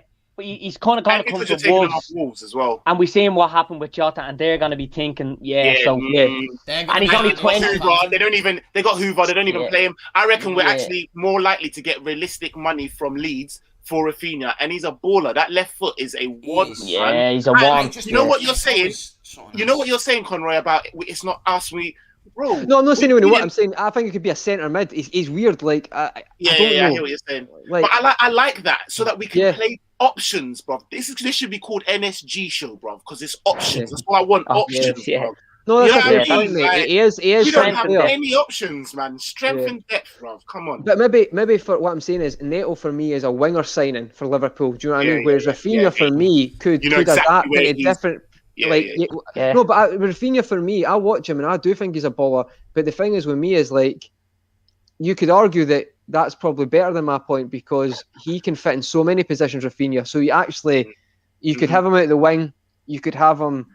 I'm not saying a number 10. I'm not saying he's like as he call a Brexit midfield centre mid. I'm not saying that, but like when I've watched him, he does come centrally sometimes to like crossfield balls and that. I think he's a baller as well. So, but I don't think we'll get both guys. A bit of unpredictability. You know what I mean? Yeah. Do you know what? People are even agreeing with you there, lad, because they're saying like, where would you even play Rafinha? If you're asking me, I agree. I think Neto is the winger. He's like actually someone who you put on the width, and that's his.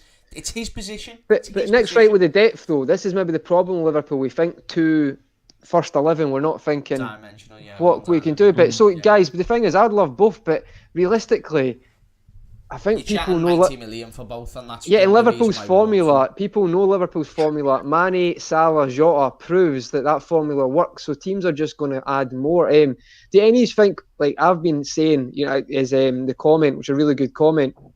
Do you think? I've been harping on for months that we need a number 9, and I'm not saying it's a Haaland or a Kane. I just think we need a number 9. Origi can't be the go-to. We just need a number 9 who's ready to come on and will compete for that position. And before anyone says Jota's not a number 9, Salah's not a number 9, that Mane's not a number 9. We haven't got a number 9 at the club. We haven't, besides Origi, we haven't got a number 9 at the club. Can you put up a Statman Baines comment as well? That's quite interesting.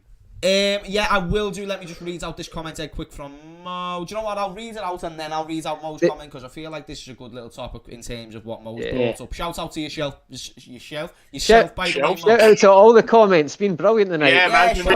Some great comments. Big in the comments, man. Everyone's been amazing. Smash that like button. Support the boys. Right, guys. Just thank you for tuning in, people. If you want to see more of this, if you want to see more of the lads, boys, you're invited back anyway. Fucking hell, you might as well get a spare key cut for you because you're welcome back anytime.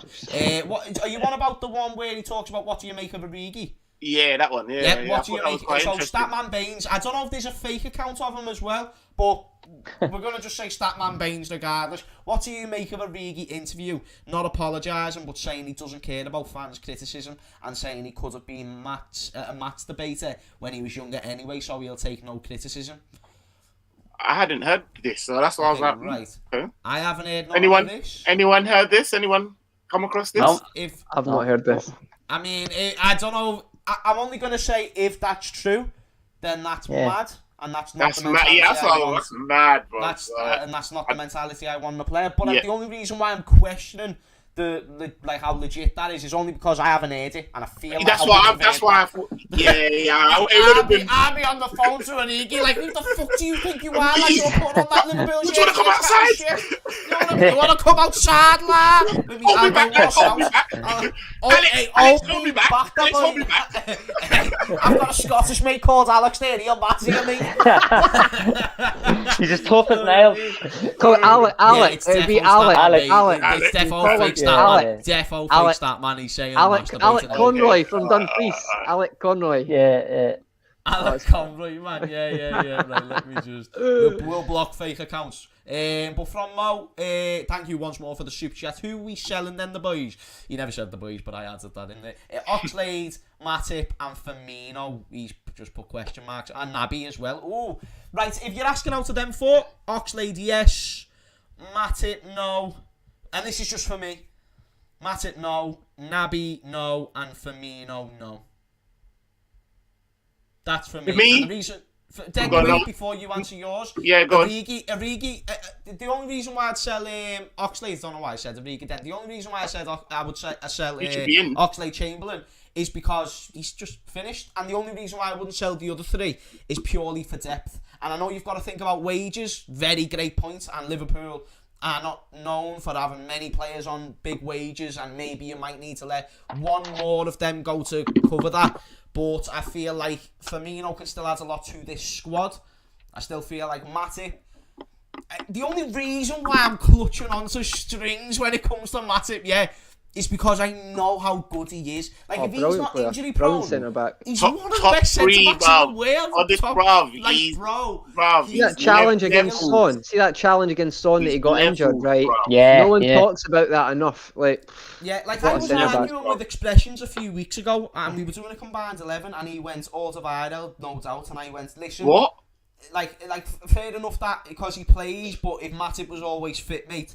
It wouldn't even be close, bro. What a conversation. Matip has outperformed Van Dijk at times.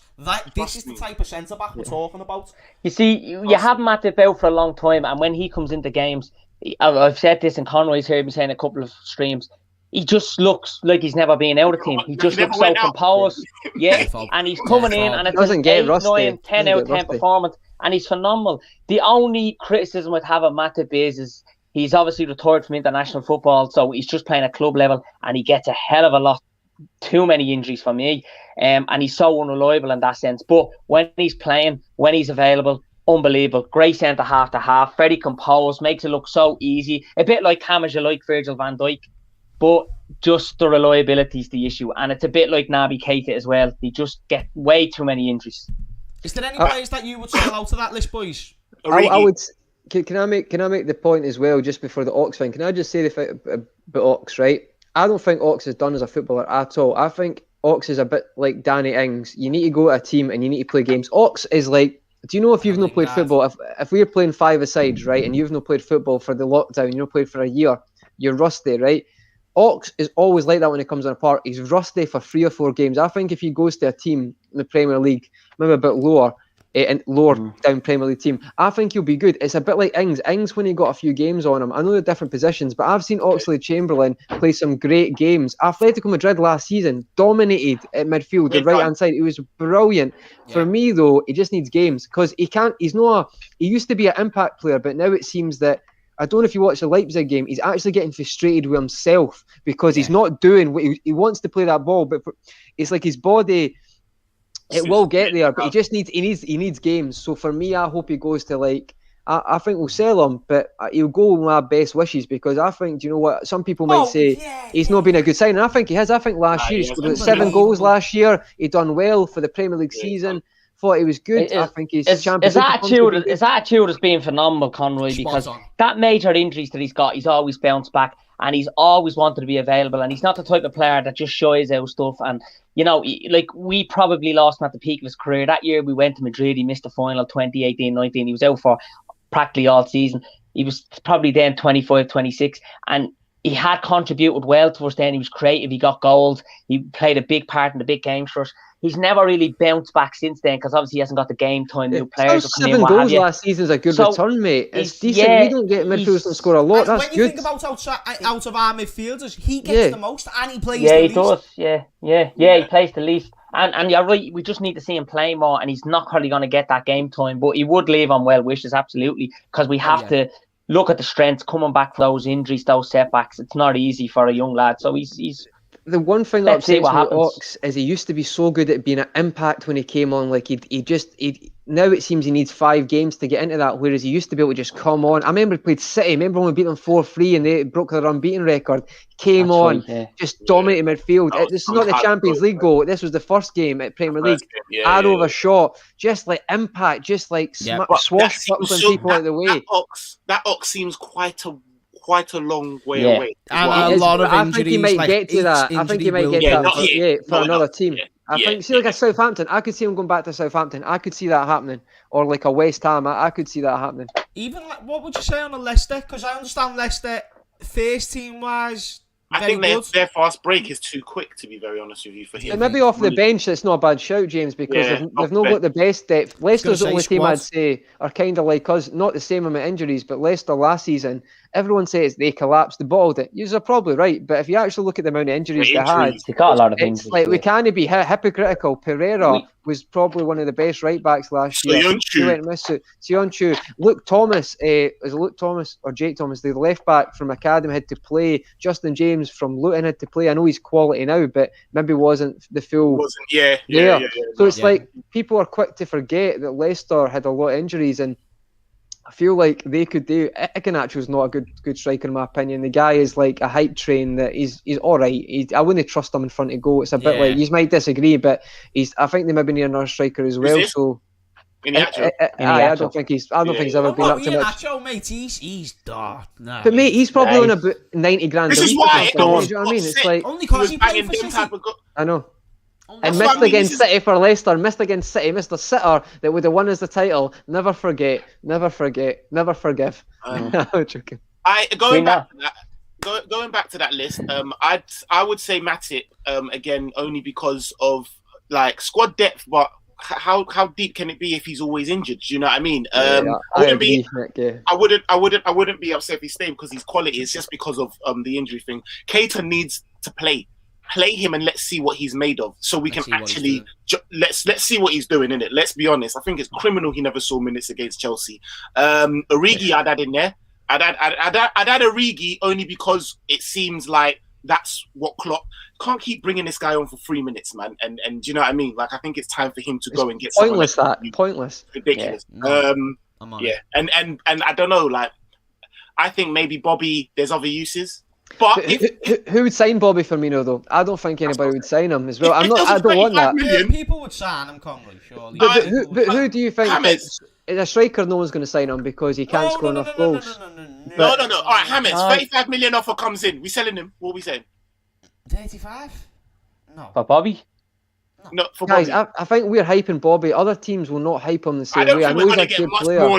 This is why I'm saying let's keep him. This is why I'm saying we'll keep him because I would number 10 for me. Number 10. I'm just getting my charger. 2 seconds. Yeah, man. You do. If we had a player like him on the bench, it would be good. I'd say the number 10, a 4-2-3-1. Number 10, give him a chance. Give him a chance. Listen, mate, he's got the brain of someone who looks Massively. like he's got the brain of a defender. So it's like one of them. He goes back a lot. So let him be that box to box that he so clearly wants to be. The only reason why I'm frustrated, and again, it's a bit mad, but it might not even be Bobby's fault. Kind of the way I mentioned about Gini not scoring enough. Kind of the way I mentioned about Trent putting too many crosses. Firmino, he might be told to do all this. He's sitting there at the halfway line.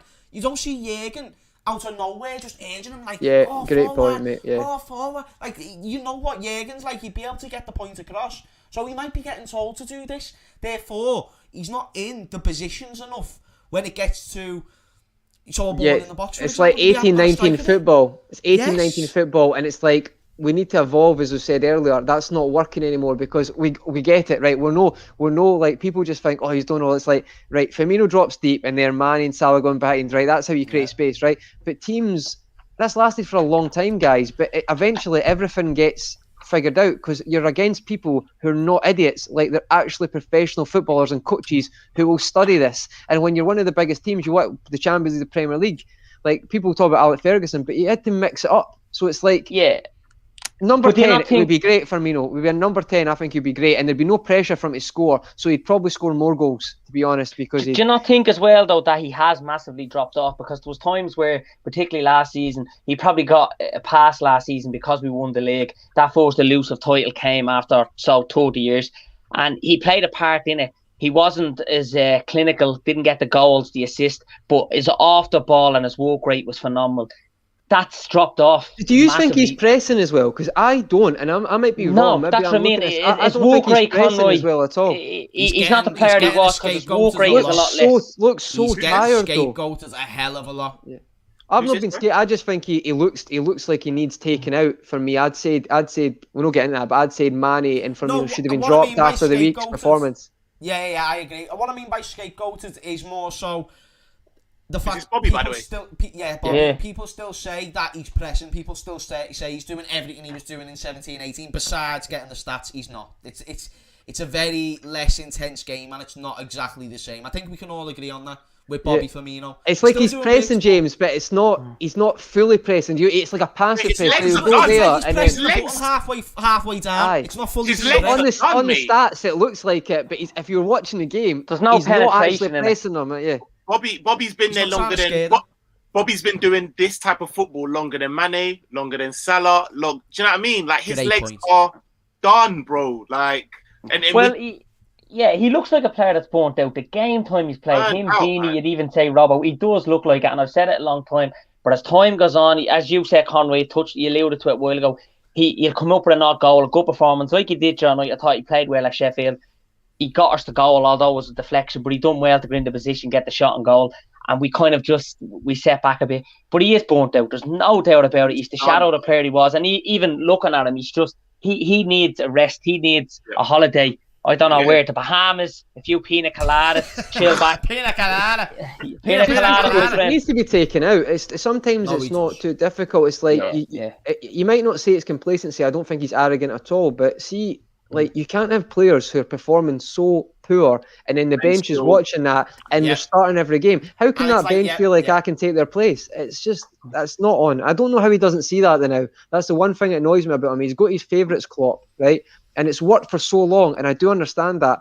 But we've lost to Brighton, through to home to West Brom. We've lost to Burnley, right? We've broken the Everton record. So you've Liverpool continuing to break records, right? You've done all that. Drew 0-0 to Newcastle, but he still won't change. That's the part that gets me. That's the part that annoys me. Even if you don't like Origi, right? Sometimes place someone there. he's tries done to more go than for enough two. for our team to be able to get more than 8 minutes at the end of the game. Like, come on, he's done enough. Like, whether you like him, or not, You're being like- generous with 8 minutes, Nick. It's usually about I 4 know, minutes. I know. I was Yeah. doing this combined. I'm doing it combined, and That's what I'm saying. Why have Full we still season. got Divock Origi when clearly the manager isn't that into him? He clearly does. Even all these moments, all of these moments that Divock Origi's been a part of, the most exciting games, not only in my life as a younger man, but even your life, boys. You know, Yeah. Barcelona, Dortmund, Champions League final. Like, Everton, he made him run Everton. onto the bloody Everton. field and start Yeah. doing a Like- madness with Alisson. Like, come on, that's a I'm really not that saying done that. this. Like, I said that you can go and watch it. It's on Redmond. My instant match reaction. I said give him as much money as he wants. I remember and that. Give him as much money as he wants. Keys and to the sign city. him on a Keys to the city. lifetime contract. Sign him on a lifetime contract. We And thought they, he James, was... they did, mate. They did. Yeah. The week. And it looks like that's what we're doing. But it's like when you get to a point where he's not being given the minutes, he's clearly not favoured by the manager. It's mad to say that you want to back him, because if the manager doesn't back him, it doesn't mean he doesn't fit our system. It's the same. How many players like Iago Aspas, and I'm not saying Divock Origi is a Iago Aspas, but great. Iago Yeah. Aspas. He came, was told he couldn't even take a fucking corner, Yeah. and he went back to Spain, and he's been Legend. one of the most La Liga prolific- legend. He's a La Liga he's a legend. He's literally a legend in Spain. Yeah, he is. Luis yeah. Alberto. Luis Absolutely Yeah. awesome. Yeah. right now. Like to Listen. some extent, Suso to some extent. yeah. He's still doing bits. Listen, Yeah. Origi would bite us in the arse if he went to the right type of club and got, like, I don't care. That's what would piss me off when he missed that chance and he hit because I'm like, Origi's the type of player to be like, what? Nah, I'm making amends for that. You think Bobby gives a shit when he's missed? Like, it's Then he outrageous. took him off after 50 minutes in that game against It's Burnley. outrageous. Just like, It's We like, also come on, man. we also forget, lads, his goal away at Newcastle. If Leicester and Man City's a different result, even a draw, that probably wins us the league. The late goal, the 3-2. So yeah, he would have had. He possibly could have been responsible for something else if he scores that goal earlier in the season at home for us against Burnley, where he hits the bar. Maybe we're having a different conversation again. So it's these fine moments. But it shouldn't even have to be. I mean, as a human being, just as a human being level, how many times if James kept on like, Nick, come on my channel, man, like, and I got a measly 30 seconds, there would only be like 2 or 3. I'd be like, James, mate, you obviously don't rate me enough. Do you know what I mean? You don't rate what I've got to say enough. Say, Yeah, like, we'll bring you on for the last 3 minutes of the for the stream. last, see, for the last, do you know what I mean? that's As I'm such a playing good the point. outro and that, do you know what I mean? I'm like, bro, Yeah. come on, man. Like, as Because- a man, how you pick yourself up and go to and be like, you know what, I'm gonna come on. Because see when you Yeah, see the I system, know, James, I right? agree. See when you're chasing a game with 10 minutes to go. In my opinion, I've always stuck by the Alec Ferguson way when he says United scored so many late goals because see when it's 10 minutes to go. See this nice passing, that's out the window. It's get the balls wide to your wingers and cross it in the box and load the box because that style, that nice win's out the window. It's about getting the win, right?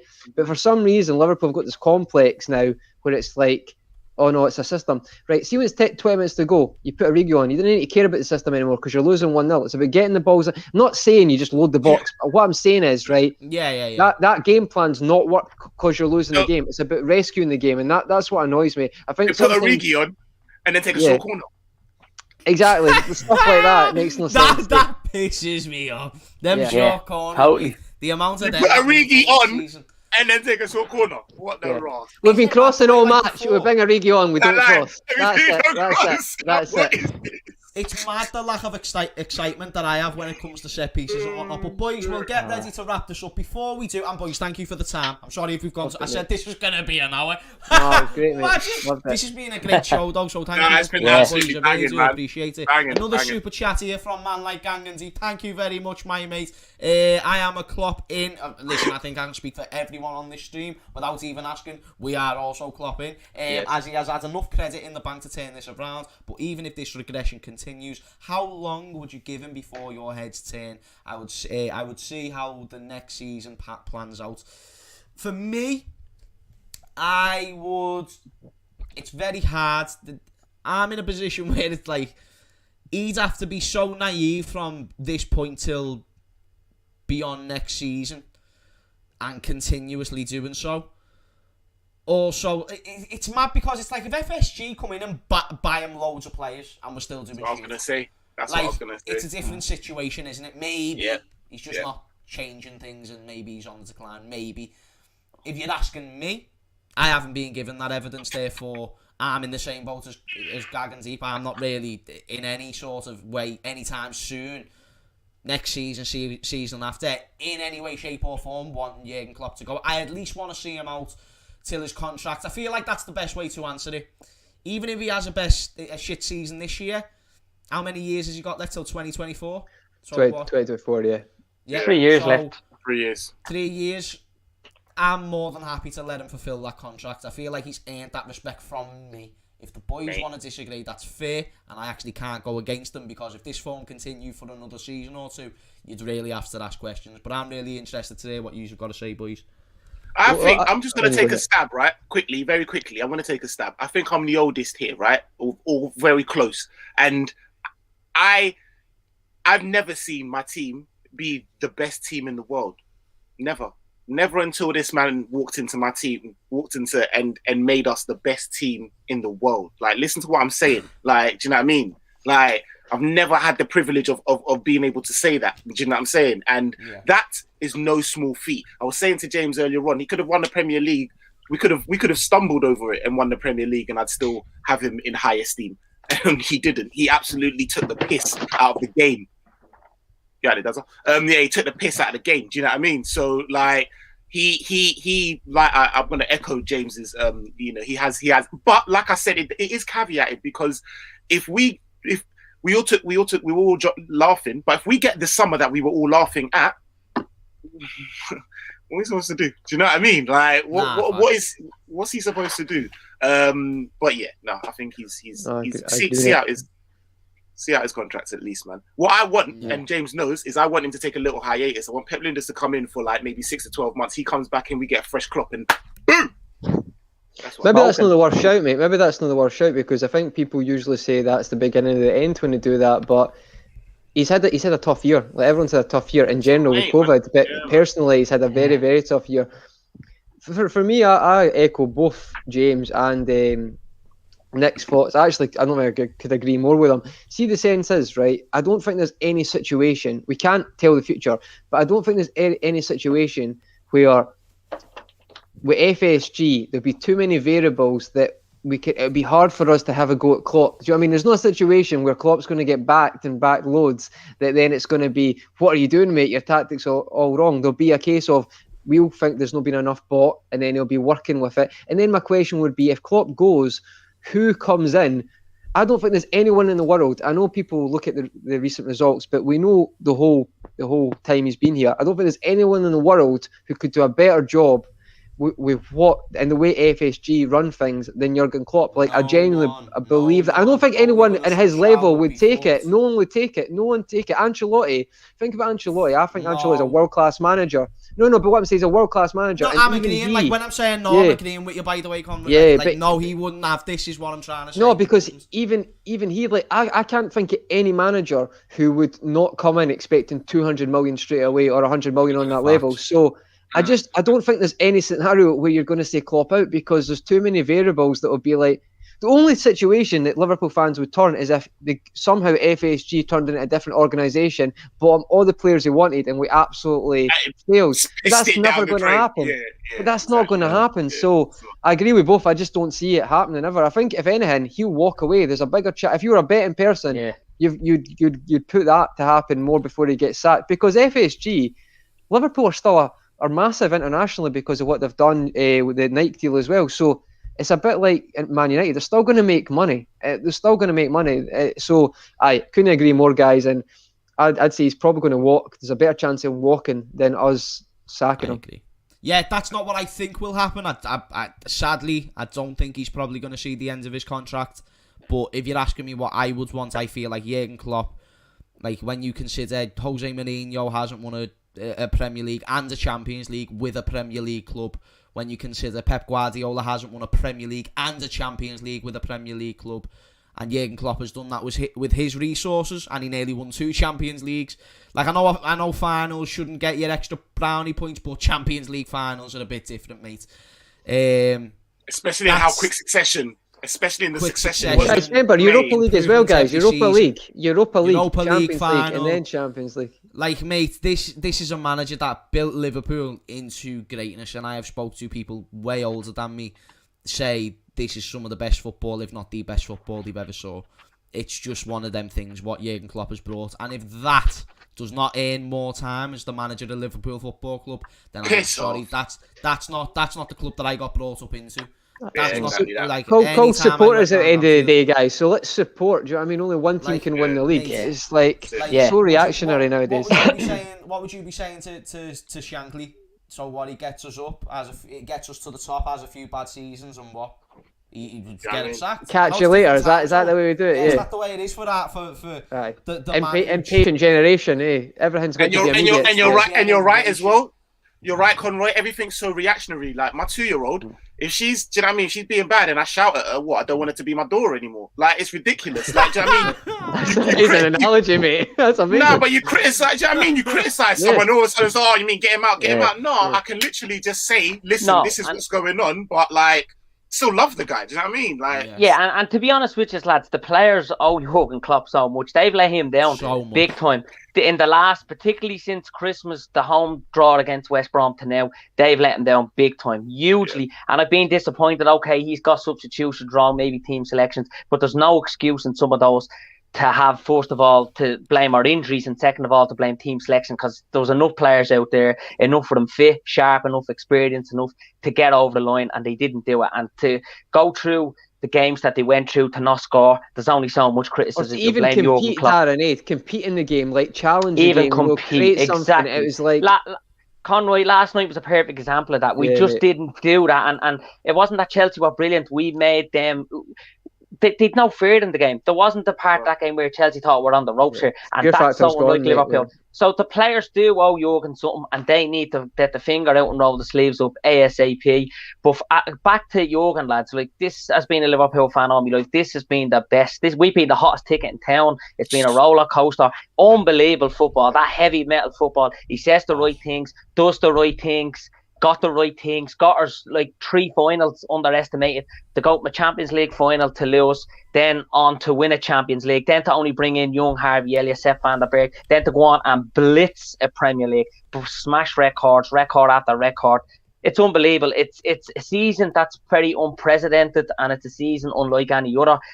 Jurgen Klopp's an emotional man. He lives so high and passionately on emotions. He's had a kick in the teeth this season in the pearly whites, and he's been, it's backs against the wall for him. Obviously, unfortunately, with the sad news, his mother passed away, and we only found out a few weeks later. he needs that raw emotion, that crowd, and that's been missing him. But look, lads, there's better days ahead. For real. End of a storm and all that. There's a golden I sky. know. So I know. keep it. There will be, absolutely. And Yeah, we'll see them pearly whites coming back out and smiling, and there'll be a couple of trophies added to them. So I'm telling you, have the faith. Darren, I want you that to is... talk at my eulogy, man. You're just, Facts. do you know what's mad? Do you know what's mad? Like, I think that's a beautiful way to end the show, you know, boys. I'm not Really? gonna lie. You know what I Absolutely. mean? Honestly, it's perfect, man. I thoroughly enjoyed this show. 2 hours of talking about Liverpool. And do you know what's mad? Rewind the video to the start and look how negative we all was. You know, we were smiling to each other, we were saying hello, but once we started talking about Liverpool, there was the frowns back on their faces. But now look at us at the end of it. We found out that Conroy isn't called Alex. That was some laugh. Not gonna lie, that was some laugh. Couldn't breathe. That was so genuine. It's like you get rehearsed stuff. That was just so genuine and just so brilliant. I was in tears. I cramped from it. I saw Conroy's message like after we clarified, like, you know, that his name's Conroy, and I was just like, shit. You know what I mean? Because Nick sent me a message first on WhatsApp, and I was just like, and I clocked it. How do you say that?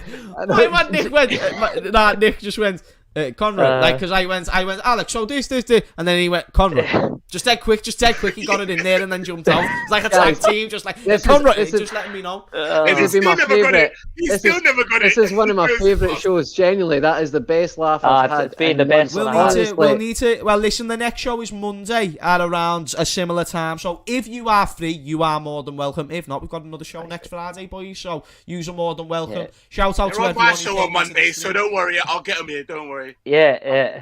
Boom. There we go. Smashed it then. Everyone, thank you for coming into the stream. Thank you for supporting. We really do appreciate it. The Redmond Army, 34,000 subscribers strong. We are getting better people. Just unbelievable. All the support. It's the reason why I'm trying to get these shows and whatnot out for you, is because I feel like in return for the just unbelievable. And it's not even the amount of the support, it's how quick it came. It's something that needs to be given back with content, and you enjoy it, so I'm going to give it to you, so I appreciate it. Go and subscribe to Nick, LFC Saint TV, great channel. I went on there earlier, did a great little show there. Make sure you go and check that out. Thank you to Alex. Now, Conroy, thank you for being a legend. Love that. No, it's great. That was honestly, great, bro. Friday night vibes, boys. Friday night vibes. I knew Conroy was somewhere in there. It might have been your middle, it might have been your last name, but I knew it was somewhere in there. And obviously, the main man, Darren, my friend from the land of the Irish. The land of the Irish. Come on, my friend. Yeah. We are here to take over, my friend. Yeah, here to take over. It's been a pleasure, boys. It's been a pleasure. Thank you, everyone. Cheers, mate. Superb. Cheers, lads. All the best.